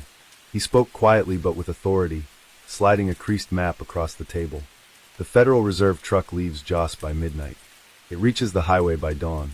There's a 15-minute window near Gwarzo where the escort changes. That's when we hit. The others leaned in, nodding as they took in the logistics. The heist had been months in the planning, the result of bribes, surveillance, and a network of corrupt informants within both the police and the security agency. The target was a convoy transporting 500 million naira in cash. Money meant for rural development but destined, as always, to disappear into the pockets of a few. Malik had no illusions about morality. To him, this was a transfer of power, a redistribution of opportunity. He would take from the thieves in suits and give to the thieves in leather jackets and cracked boots. The plan was simple in theory, brutal in execution. A fake breakdown staged with a burning lorry, a roadside detour, spike strips, and a team of ghost riders on motorcycles armed with automatic weapons. Meanwhile, across town in a quiet government compound lined with hibiscus hedges and guarded by bored-looking soldiers, Detective Amina Bako stared at the wall covered in photos, red threads, and annotated maps. A rising star in the CD, she was known for her tenacity and unwillingness to be bought, traits that made her both respected and isolated. Amina had been tracking Malik Adamu for over a year, piecing together his movements from fragments. Burnt cars found near checkpoints, surveillance footage of market deals, intercepted phone calls and coded Hausa slang. She knew he was planning something big. The problem was nobody believed her. Her superiors were either too lazy or too compromised to approve a full investigation. With no backup, no warrant, and only a thin trail of evidence, Amina had to rely on her instincts and a growing sense of dread that time was running out. That night, she skipped protocol and drove herself toward the Gwarzo Junction, a digital recorder in her pocket and her service pistol tucked under the dashboard. She couldn't stop the heist, not yet, but she could witness it. The early morning fog settled like breath on glass as the armored convoy rumbled along the half-paved road leading into the narrow valley outside Gwarzo. Everything was timed to the second. The changeover of security teams, the shift rotation at the outpost ahead, the fuel check to force a brief stop. What no one expected, not even the drivers, was the sight of a burning tanker jackknifed across the road just as the horizon began to pale with dawn. The lead vehicle braked hard, tires screeching against the grit, while the second armored truck swerved and stalled. The rear escort vehicle tried to radio in backup, but the signal was jammed, another touch of Malik's meticulous planning. From the tree line came the roar of motorcycles, their riders masked in black, wielding AK-47s and shouting over the rattle of their engines. Within 30 seconds, the convoy was surrounded.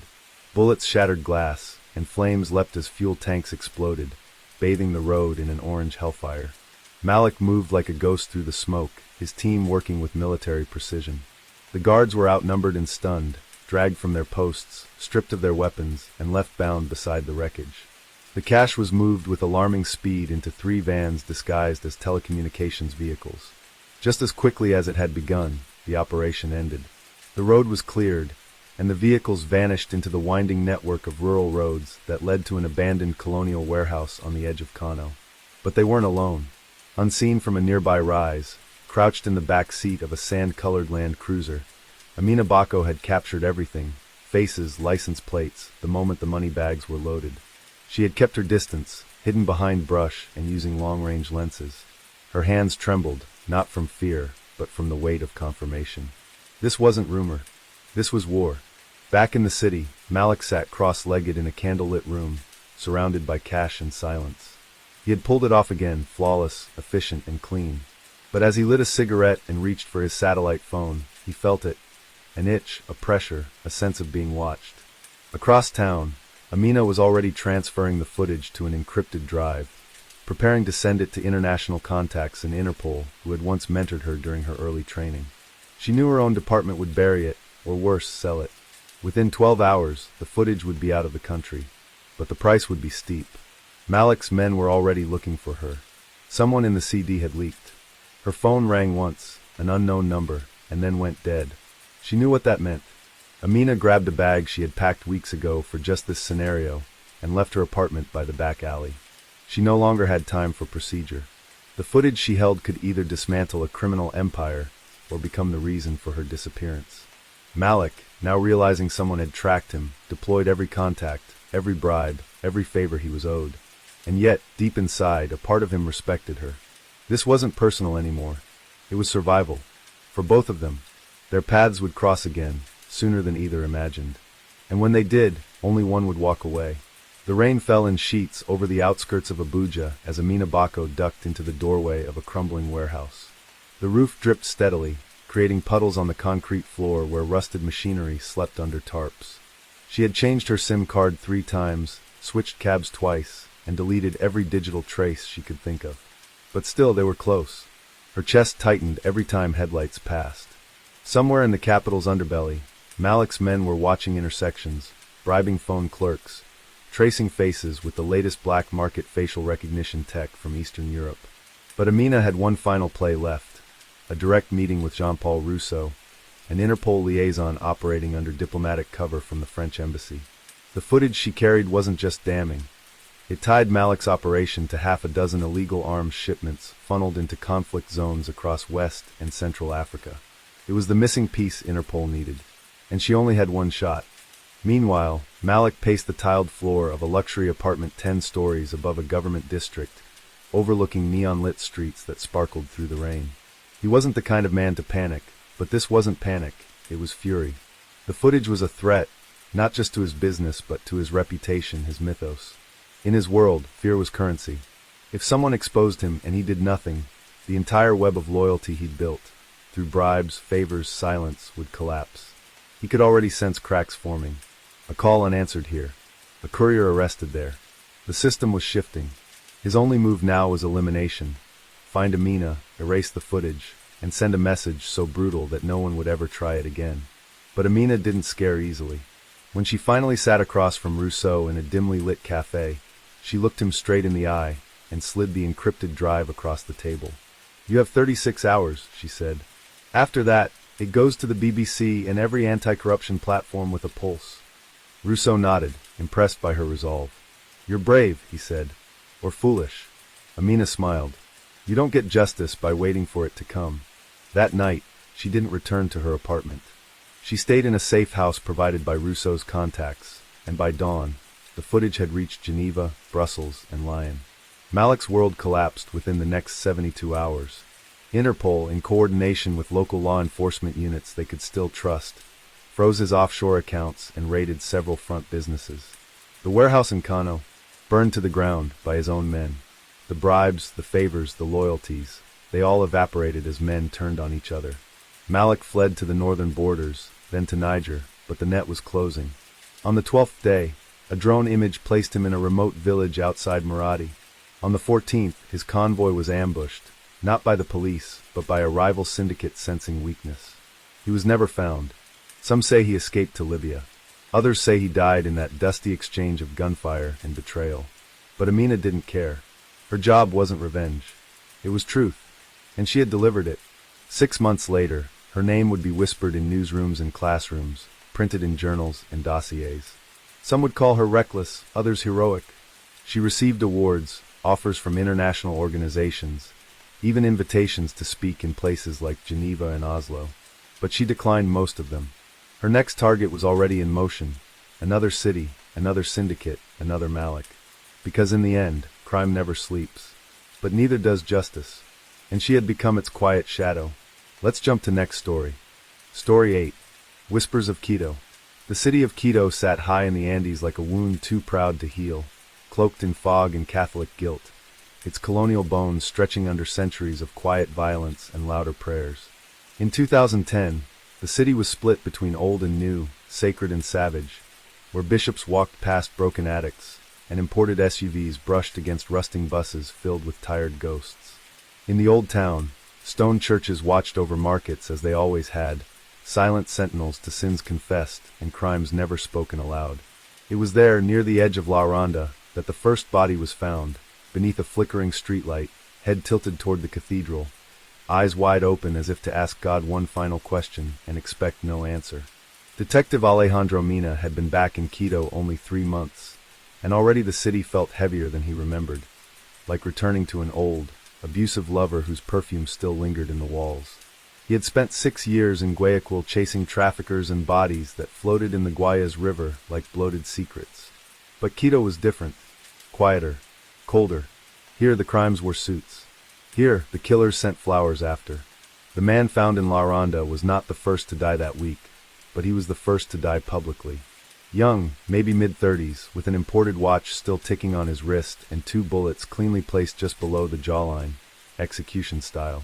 No wallet, no phone, but carved into his chest, barely visible beneath the blood, were 3 words in Latin: Contra Veritas Lux. Against truth, light. Alejandro had seen ritualistic killings before, mostly theater, gang nonsense dressed up as mysticism. But this felt sharper, purposeful. He crouched beside the corpse as dawn crawled up the Andes, cigarette burning between fingers that had long since forgotten tremble. The words weren't random. They were a message. And not to the public, but to someone like him. Someone who remembered what those words once meant inside the walls of the Escuela de Ciencias Sociales de San Francisco, where whispers of power and doctrine had long bred something darker. The victim's face was familiar. Too familiar. Alejandro called it in, but even as dispatch repeated the confirmation, he knew what they'd say.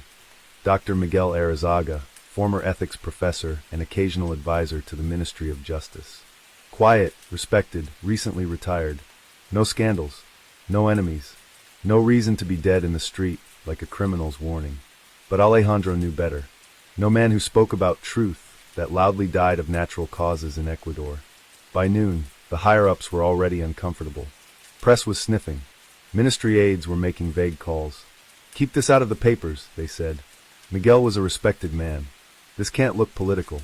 That was the word they all feared, political. In Ecuador, once you called something political, it belonged to no one, and everyone at once. It became a war without sides, a wound no surgeon dared open. Alejandro ignored the orders and pulled up Miguel's personal file, which had curiously been updated just days before his death. Inside, redacted lines and inconsistencies began forming a shape, like something smudged out with too much ink. A closed inquiry in 2006 involving experimental psychology trials funded by a now-defunct NGO called Foundation Ascendens. The trial had supposedly tested non-invasive methods for criminal impulse suppression in juvenile offenders, rehabilitation by way of suggestion, sound, and sleep cycle manipulation. Harmless enough on paper. But Alejandro had seen the case in another folder, years ago, during his time on a task force investigating prison corruption. Back then, the experiment's lead researcher had vanished after several subjects suffered unexplained seizures and one suicide. The ministry buried the whole thing under developmental complications. Dr. Miguel Arizaga had been listed as an advisor to the ethics board, and now he was dead. Alejandro began asking questions. Quiet ones. But Quito has a way of listening even when no one speaks. That night, a brick was thrown through the window of his apartment in El Baton. No note. Just the sound of shattering glass and a silence that followed like a held breath. He called no one, just swept up the pieces and poured himself a drink. He understood the rhythm now. He had seen it before, the first death, the warning, the silence. He visited Miguel's widow 2 days later, in a quiet home nestled near Parque Metropolitano. She was gracious in the way only women long married to powerful men can be, composed, distant, eyes like closed vaults. Miguel had many opinions, she told him over bitter coffee. But he didn't believe in enemies. He believed in consequences. Alejandro caught a glimpse of a locked drawer as she spoke, its key missing from the usual place. He didn't press, but he noted the absence. The next name came from an old contact at the Universidad Central, another professor, older, retired, living in Otavalo. When Alejandro arrived, the man was gone. The house was burned, not fully, but just enough to say, "This is what's coming." The locals claimed it was lightning. Alejandro found an old medallion in the ash, charred but intact, a golden sun wrapped in a serpent's tail, symbol of La Hermandad de la Luz Interna, an underground order of intellectuals founded in the 1970s during the dictatorship. Officially, the group no longer existed. Unofficially, it had evolved into something else, a network embedded in academia, government, and health ministries. Its goal? Purity through knowledge, control through ideas. Miguel had been a part of it. Now Alejandro knew why the words were carved into the body, contra veritas lux. It was a betrayal, a declaration. Someone within the Hermandad had broken the circle, and someone else was closing it again. He drove back to Quito in silence, the road winding like a lie through the mountains. The air was too thin to scream. By the time he reached the city, another body had been found, this time in Parque Carolina. Same carving, same execution. But this one had been a woman. Inés Tamayo, a legal aide who'd once filed a whistleblower complaint against the prison system and then mysteriously withdrew it. Alejandro was not surprised. The list had just begun to write itself. And somewhere above it all, someone was watching. The sky above Quito had darkened by the time Alejandro stood over the second body. Inés Tamayo lay curled in the grass like something discarded, eyes closed this time, hands clasped neatly on her chest, as though whoever ended her life felt the need to tidy the scene. A final, almost ceremonial touch. The same phrase was carved into her skin, cleaner now, more deliberate, contra veritas lux. It wasn't anger that guided the killer's hand. It was discipline, a ritual repeating itself, burning a message into flesh. Alejandro bent low, the mountain wind biting into his coat, and whispered her name, because no one else would. The surrounding crowd, held back by yellow tape, had already moved on in their minds. Ines was a name in tomorrow's footnotes, a warning printed in ink that would run when the next rain came. The pattern was solidifying. Miguel and Ines had both been linked to Foundation Ascendans. Alejandro dug deeper, pulling restricted ministry memos through a contact still loyal to truth, or at least loyal to him. What he found peeled back the skin of Ecuador's institutional face. Ascendans had not died in 2006. It had simply changed form, its funding laundered through agricultural grants and education initiatives. Its test subjects had changed, too, no longer adolescents in reformatories, but adult prisoners flagged as irredeemable in the justice database. No paper records, just a list of inmate IDs, scrubbed clean but copied onto an old thumb drive kept in the bowels of the university server. And then the names started matching the dead. One by one, the subjects were disappearing. Alejandro cross-referenced 2 more missing persons with the inmate list. All former prisoners, all rehabilitated through experimental psychological reprogramming. A method referred to in the original files as Operación Suma Silencio, Operation Total Silence. The process involved sound deprivation, hypnagogic audio, and what the documents cryptically called identity realignment. Patients came out changed, silent, docile, reintegrated into society through menial labor programs in Quito, Cuenca, Riobamba. Most disappeared within a year. Some were found dead. Others simply stopped existing. Alejandro visited one of them, one of the survivors. Or so he hoped. He found her in Ambato, sweeping floors in a government office with her badge turned backwards. Her name was Elsa Reynoso, 42, convicted of assault in 2004, supposedly reformed and paroled in 2007. Her eyes were flat. Not empty, just disconnected, like they hadn't belonged to her for a long time. She answered questions like a machine. I am well. I work for the province. I do not remember anything before 2007. Alejandro pushed harder. She flinched only once, when he mentioned Ascendans. For a flicker of a second, her expression cracked, and she whispered a word in Quechua he didn't recognize.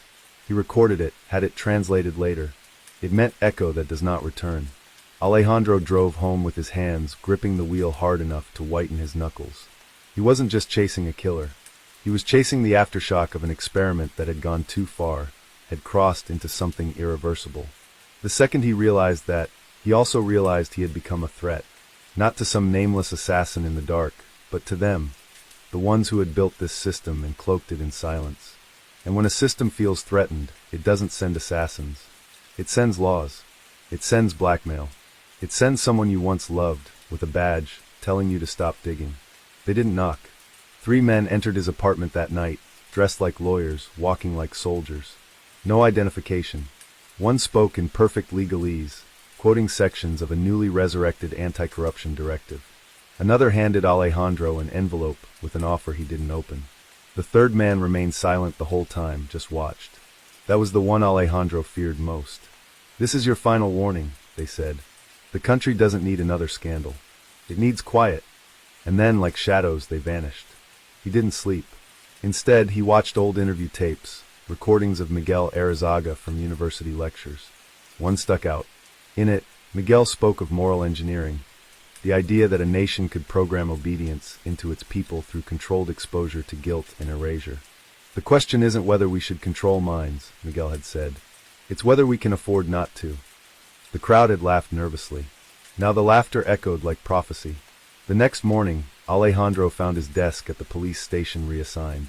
His badge access revoked. No explanation. No protest. Just paperwork. He had been silently removed, another name scratched from the list. But he wasn't done. He didn't need the badge anymore. He still had the drive. And he still had the last name on the list, Valeria Quispe. She was a data engineer once contracted by Ascendans, fired in 2007 after trying to leak internal audio files from the subject chambers. No one had seen her in years. Rumors placed her somewhere on the outskirts of Mindo, hidden in the cloud forest among expats and forgotten poets. Alejandro went looking. Days passed. The road grew narrow. He found her eventually, in a cabin woven into vines, her face older, hair wild, a machete in her hand, and a pair of shattered hearing aids on the table.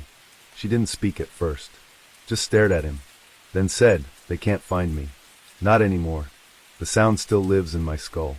She gave him the recordings. He listened to them only once. Voices, over and over, whispering affirmations of guilt, of unworthiness. Hypnotic rhythms, repeating names, then replacing them. You are not who you were. You belong to the light. And underneath it all, one voice, clear, male, calm. Miguel's voice. It was never about ethics. It was always about control. And now it had spiraled out of control.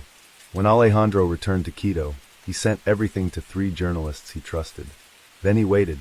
But the silence that followed told him all he needed to know. The story would not run. The files would vanish. And the killings would continue. More bodies in parks, more symbols carved into truth. 1 week later, Alejandro Mina disappeared. The official report said transfer to Guayaquil. The unofficial word was untraceable. But some say, even now, if you walk through La Ronda just before sunrise, you'll see a shadow smoking under the same flickering light, whispering names into the mist, still chasing echoes that never return. Let's jump to next story. Story 9. Ashes in the Andes.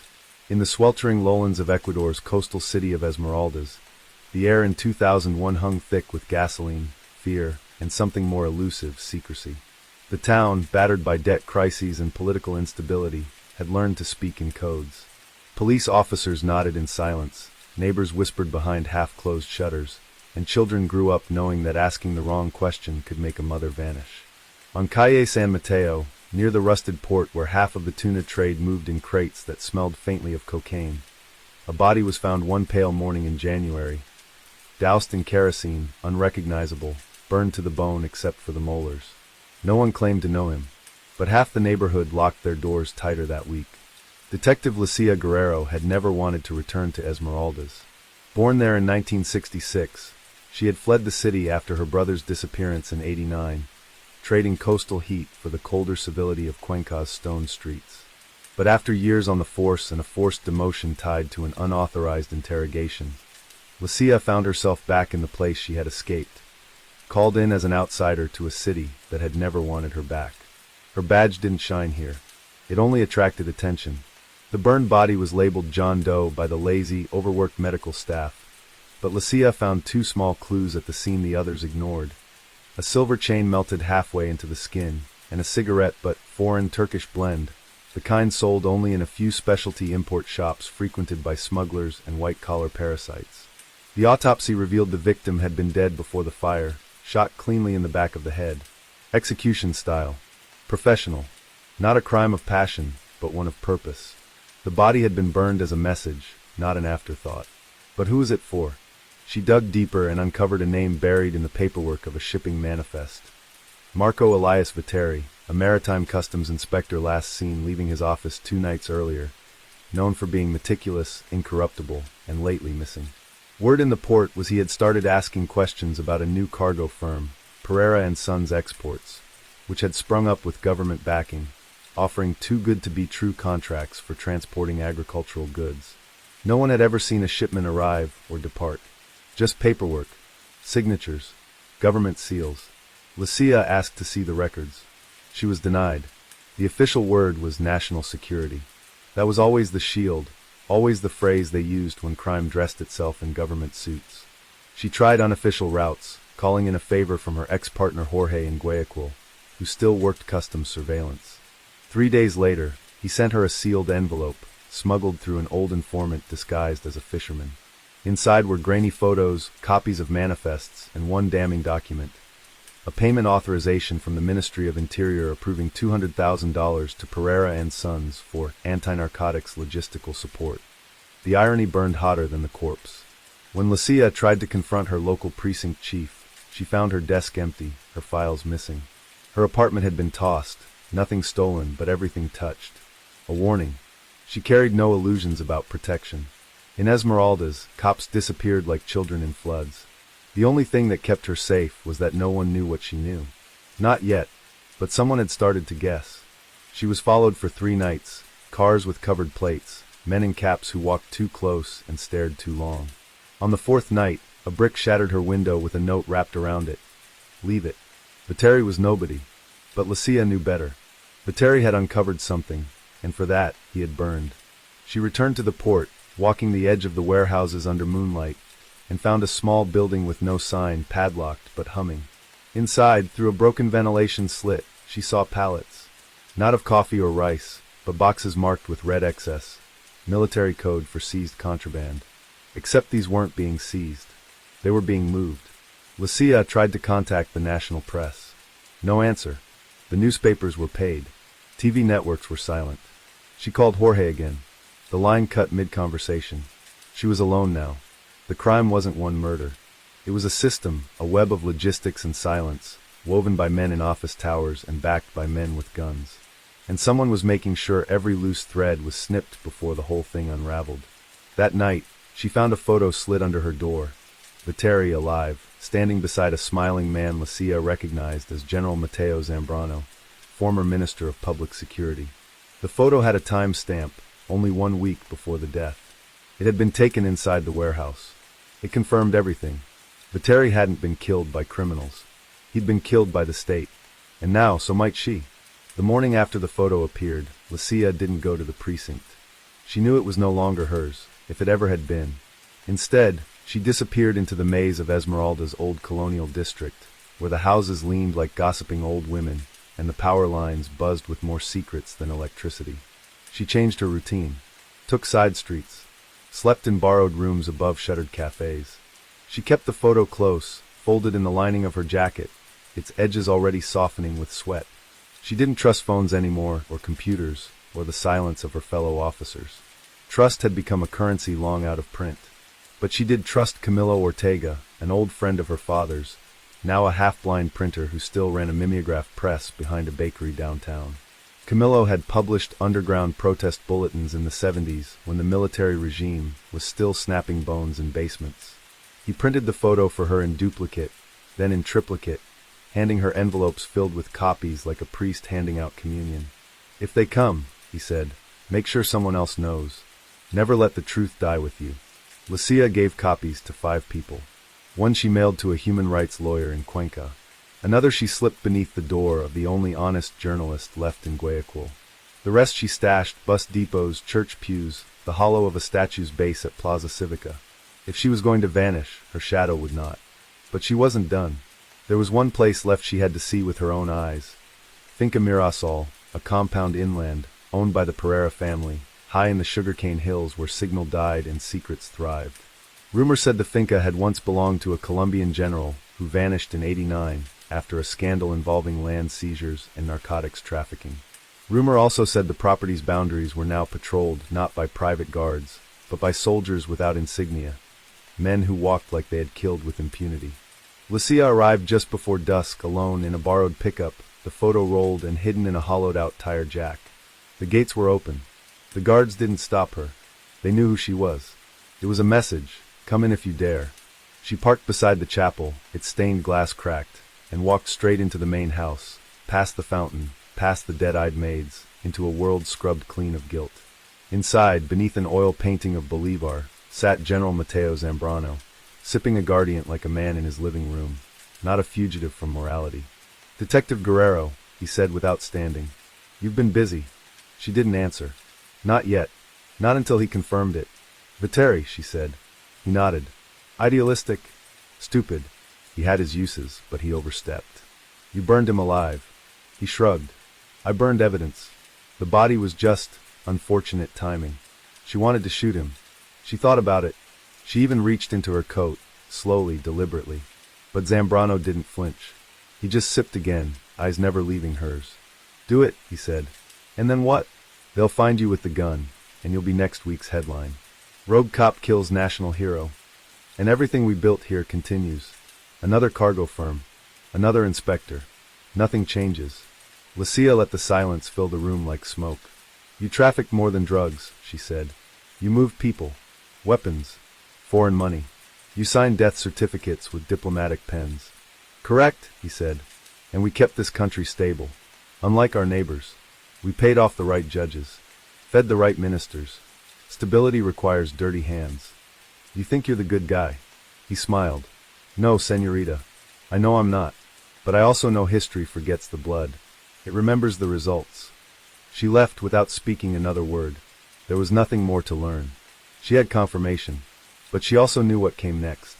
The moment she left that estate, the countdown had begun. The first attempt came 2 nights later, a car tailing her into the jungle road near Atacams, tires slashed while she stopped to urinate. She escaped through the forest, shoes lost, ankles bleeding, crawling through cane fields until a passing bus nearly ran her down at sunrise. The second came in the form of an arrest warrant issued from Quito, accusing her of espionage and the intentional falsification of state documents. She vanished again, aided by Camillo and an old fisherman who owed her brother a favor from long ago. Word was spreading, quietly under the noise. A name whispered at market stalls. A photo passed in corners of classrooms. The story no longer belonged to her. It belonged to the people. Then, 3 weeks later, General Zambrano was found dead in his villa's study. Official reports said suicide, self-inflicted gunshot, single wound, powder burns consistent. But Lucia received an anonymous letter the next day. He didn't write the note. Keep going. Attached was a photograph. New. Crisp. It showed Zambrano, alive only days earlier, standing beside a man Lucia recognized not from her past, but from the future she feared. A foreign advisor attached to the U.S. Embassy, rumored to have connections to interdiction intelligence. It was bigger than Zambrano, bigger than Viteri. It had always been, and yet it was collapsing. Lucia surfaced again 6 months later, this time in Bogota, under a different name, meeting with exiles and publishing a short manifesto under a pseudonym in an international rights journal. She never returned to Ecuador, but her work cracked something. Investigations were quietly reopened. Ministries reshuffled. The cargo firms went dormant. Whispers rose to a hum. Years later, a journalist would ask her, in an encrypted call, if she regretted anything. She said only this: the fire wasn't the crime. The silence after it was. Let's jump to next story. Story 10. The debt that bled. In the sweltering heart of Guayaquil, where the stench of diesel mingled with the salt rot of the nearby port, the city in 2007 pulsed like a wounded animal. The streets were an ever-churning chaos of motorcycles, street vendors, and stares that lasted too long. On the surface, Ecuador's largest city buzzed with the promise of new money. Construction cranes hanging like vultures over unfinished towers, Chinese-funded infrastructure snaking into the sprawl. But behind the facades of development, debt bred violence, and violence bred silence. That year, 3 banks had collapsed under the weight of fraud. Cartels had moved in with briefcases, not guns. And somewhere in the middle of it all, Natalia Ferrer, a junior forensic accountant with a sharp mind and too much curiosity, vanished. No one noticed her disappearance for 2 days. Natalia had no family in the city, no partner, and lived in a rented apartment above a seafood bar that never stopped playing salsa. She worked late at the provincial finance office, auditing minor firms for unpaid taxes, at least officially. But in her spare time, she had started looking deeper, tracing inconsistencies in customs logs, wire transfers from Panama, shell companies paying other shell companies with the same 3 initials, RMG. She mentioned them only once, in a late-night call to her university mentor. It's like a web eating itself. The same money moves in circles, but people die when it stops spinning. That was on a Wednesday. By Friday, she was gone. Detective Mauro Yepes was the one assigned her case, reluctantly, and not by his own precinct. He had spent 22 years as a city cop, the last 5 in the organized crime division, mostly chasing ghost guns and fake IDs, not missing women. But when the request came from the mayor's office, handwritten and hand-delivered, he was told simply, look hard, but not too hard. That meant there were strings, real ones, dangerous ones, and the city's elite were worried Natalia had pulled the wrong one. Her apartment showed no signs of forced entry. Her laptop was gone, but her backup drives remained untouched in a drawer. A single cup sat in the sink, rimmed with lipstick. The neighbor downstairs claimed she saw Natalia leave that Thursday night, dressed in office clothes, not party wear, carrying a slim folder under her arm. She got into a black SUV, license plate partially obscured with mud. The vehicle didn't belong to anyone on the block. The neighbor, an old woman with cataracts and nerves frayed by decades of living near the port, was never questioned again. She died of a stroke 2 weeks later. Mauro knew what that meant. He followed the first trail the way an old dog follows the scent of its last hunt, slow, methodical, painfully aware it might be his last. He dug into Natalia's work, bribed a friend in municipal IT to recover fragments from her office hard drive. There, buried under layers of encrypted spreadsheets and phony balance sheets, he found the name RMG Capital Solutions listed repeatedly. Payments made to government contractors, shell firms in Pichincha and Esmeraldas, and even a media outlet. The paper trail wasn't elegant, it was deliberate. Designed to overwhelm, not hide. Morrow printed it all out, laid it across his one-bedroom floor, stared at it like it was a crime scene. And in a way, it told a story of money laundering woven into the fabric of state operations. Contracts for roads that were never paved, warehouses that held no goods, schools paid for twice but never built. It told the story of a woman who found too much, too fast, and trusted the wrong person. One name recurred in the financial documents, Lick. Hernan Aleskis, director of a mid-tier logistics firm based in Duran. Morrow knew that name. Aleskis had once been investigated in 2003 for fraud, but the case evaporated before reaching court. Witnesses had a way of forgetting things around him. Morrow decided to visit under pretense, posing as an auditor from the National Tax Agency. The building was fortified, modern, too clean. The receptionist smiled too widely, and the cameras were pointed inward, not out. Aleskis never came down to greet him, but a man in a charcoal suit and military posture offered to assist with any records needed. Morrow took a few token files, signed his fake name, and left. When he checked the documents back home, every one was a forgery, digital shadows over blank facts. That same night, his apartment was broken into. Nothing stolen, just his papers rearranged, like someone had read them and left them as a warning. His phone began to click mid-calls. A black sedan idled too long near his precinct in the mornings. And then a message arrived at his desk, typed and signed. If you dig further, make sure your coffin fits too. He knew what that meant. But Morrow had a daughter in law school. A sister who owed her clinic job to a quiet favor he had called in years earlier. He had already lived long enough to know how people disappeared in Guayaquil. They didn't vanish all at once. They faded. Phone calls unanswered. Lights left off. Mail piling up. And then one day, someone walked into their apartment and found a thin layer of dust where life used to be. He wasn't ready for that, so instead he made copies of everything. Hid them in 3 places. One with an ex-lover who hated him just enough to stay safe. One in the walls of his brother's hardware shop. And the last in a bank in Cuenca under an alias he hadn't used since his 20s. Then he did the most dangerous thing of all. He went to the press. Not to the newspapers, which were already bought, but to a small online blog run by an exiled journalist in Madrid, one who had made enemies in the Ecuadorian elite and stayed alive by writing things no one dared say out loud. He sent her the files, the names, the photos of Natalia's last known movements. 3 days later, the story broke. The story broke on a Wednesday morning like a scream in a library, loud, unexpected, impossible to ignore. The headline read, "Shell Games and Missing Women, Ecuador's Port Corruption Exposed."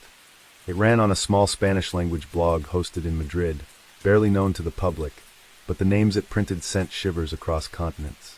It mentioned RMG Capital, traced the shell company's web with uncanny precision, and most dangerously, it named Natalia Ferrer, a whistleblower who vanished under suspicious circumstances while investigating offshore financial links to state infrastructure funding. The photos showed buildings in Duran, contract scans, ledger images, and one damning close-up, a blurry but unmistakable shot of Lick. Hernan Aleskis shaking hands with the Minister of Transportation outside a golf club near San Borondon. It was the type of story that powerful men ignored at their peril and reacted to with fury. Within 24 hours, the site was blocked in Ecuador. Within 48, the journalist who ran it, Paula Carrion, received a death threat from an untraceable IP. And Morrow received a phone call that chilled him more than anything else had during his 20 years on the force. Not because of what was said, but who said it. Colonel Cesar Andrade, a former intelligence officer and one-time mentor, called from a private line. "I can't protect you after this. You're on your own. Disappear or die, Morrow. They won't offer a second warning." Morrow hung up, hands shaking, not with fear, but with something deeper. Not rage either. Resolve. The kind of resolve that came when a man had already accepted he'd never sleep peacefully again.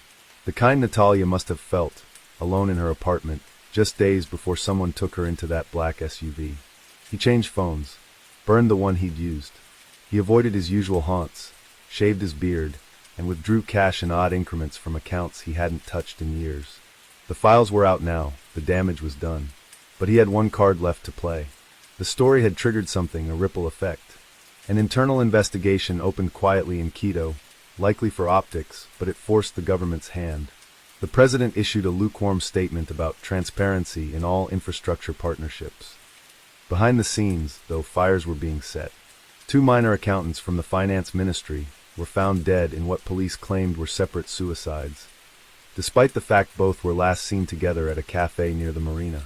A journalist from El Universo, who asked too many questions, was suddenly reassigned to weather coverage. And then someone else went missing, Hernan Alescas. His mansion in Duran was found abandoned, the doors wide open, television still running, dinner half-eaten on the table.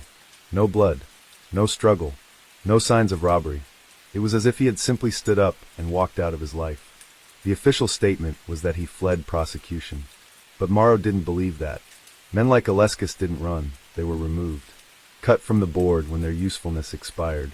He was a liability now, too visible, too dirty, and too late to be cleaned. The question remained, where was Natalia? A week after the article dropped, Morrow received an unmarked envelope at a temporary address he'd only shared with one person, Paola Carrion. Inside was a flash drive and a single photograph. The drive contained video footage, grainy, time-stamped, apparently shot on a phone. It showed Natalia, bruised but alive, seated in a dimly lit room. She was talking rapidly in Spanish, listing names, account numbers, detailing how RMG funneled funds through Caribbean banks before returning them as consulting payments to fake firms in Ecuador. "I have backups," she said, breathless. "They'll try to make it look like I ran. I didn't. If anything happens to me, look for the ledgers at the Blue House in Chongqing. My name is not important. The evidence is."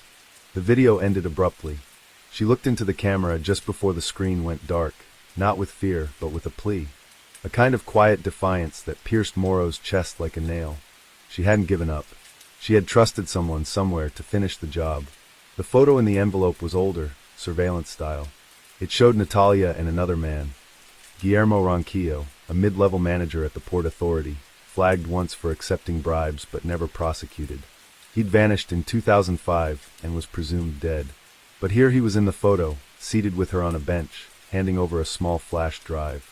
Morrow now had a location, Chongqing, a forgotten stretch of semi-rural land west of the city, near the foothills, where half-finished buildings languished in the sun and cell signals faded. He went there in disguise, using an old mechanic friend's van, armed with a concealed pistol and a dying phone. He found the house. It was empty, decrepit, but intact. The walls were covered in dust and the windows shuttered, but in the back room, beneath the floorboards, he found a rusted lockbox. Inside, 3 notebooks, a digital recorder, and another USB. One notebook was titled simply, RMG Transactions, High Risk. The last dated entry was 5 days before her disappearance. As he flipped through the pages, a slow horror crept up his spine. There were more names. Judges, police captains, a list of journalists under media control contracts. Even a name Morrow recognized with pain, Colonel Cesar Andrade, the very man who warned him to walk away. Everything was tainted. Everything. He had enough now to bury a dozen careers. Maybe more. But he also knew he wouldn't get the chance. Not in Ecuador. Not without a network, protection, a spotlight that couldn't be dimmed. So he made his final call to Paola. "I'm sending the files. All of it. Don't let it disappear." Her voice came through crackling, but firm. "And you? I'm going dark. If I live, you'll hear from me in 6 months. If not, well, you'll know." That night, Morrow crossed the border into Peru under a false passport. He took no luggage, no badge, no name. Just the last whisper of a case that had already buried 3 lives and would bury more if silence returned. But for the first time in a long time, silence wasn't winning. Not yet.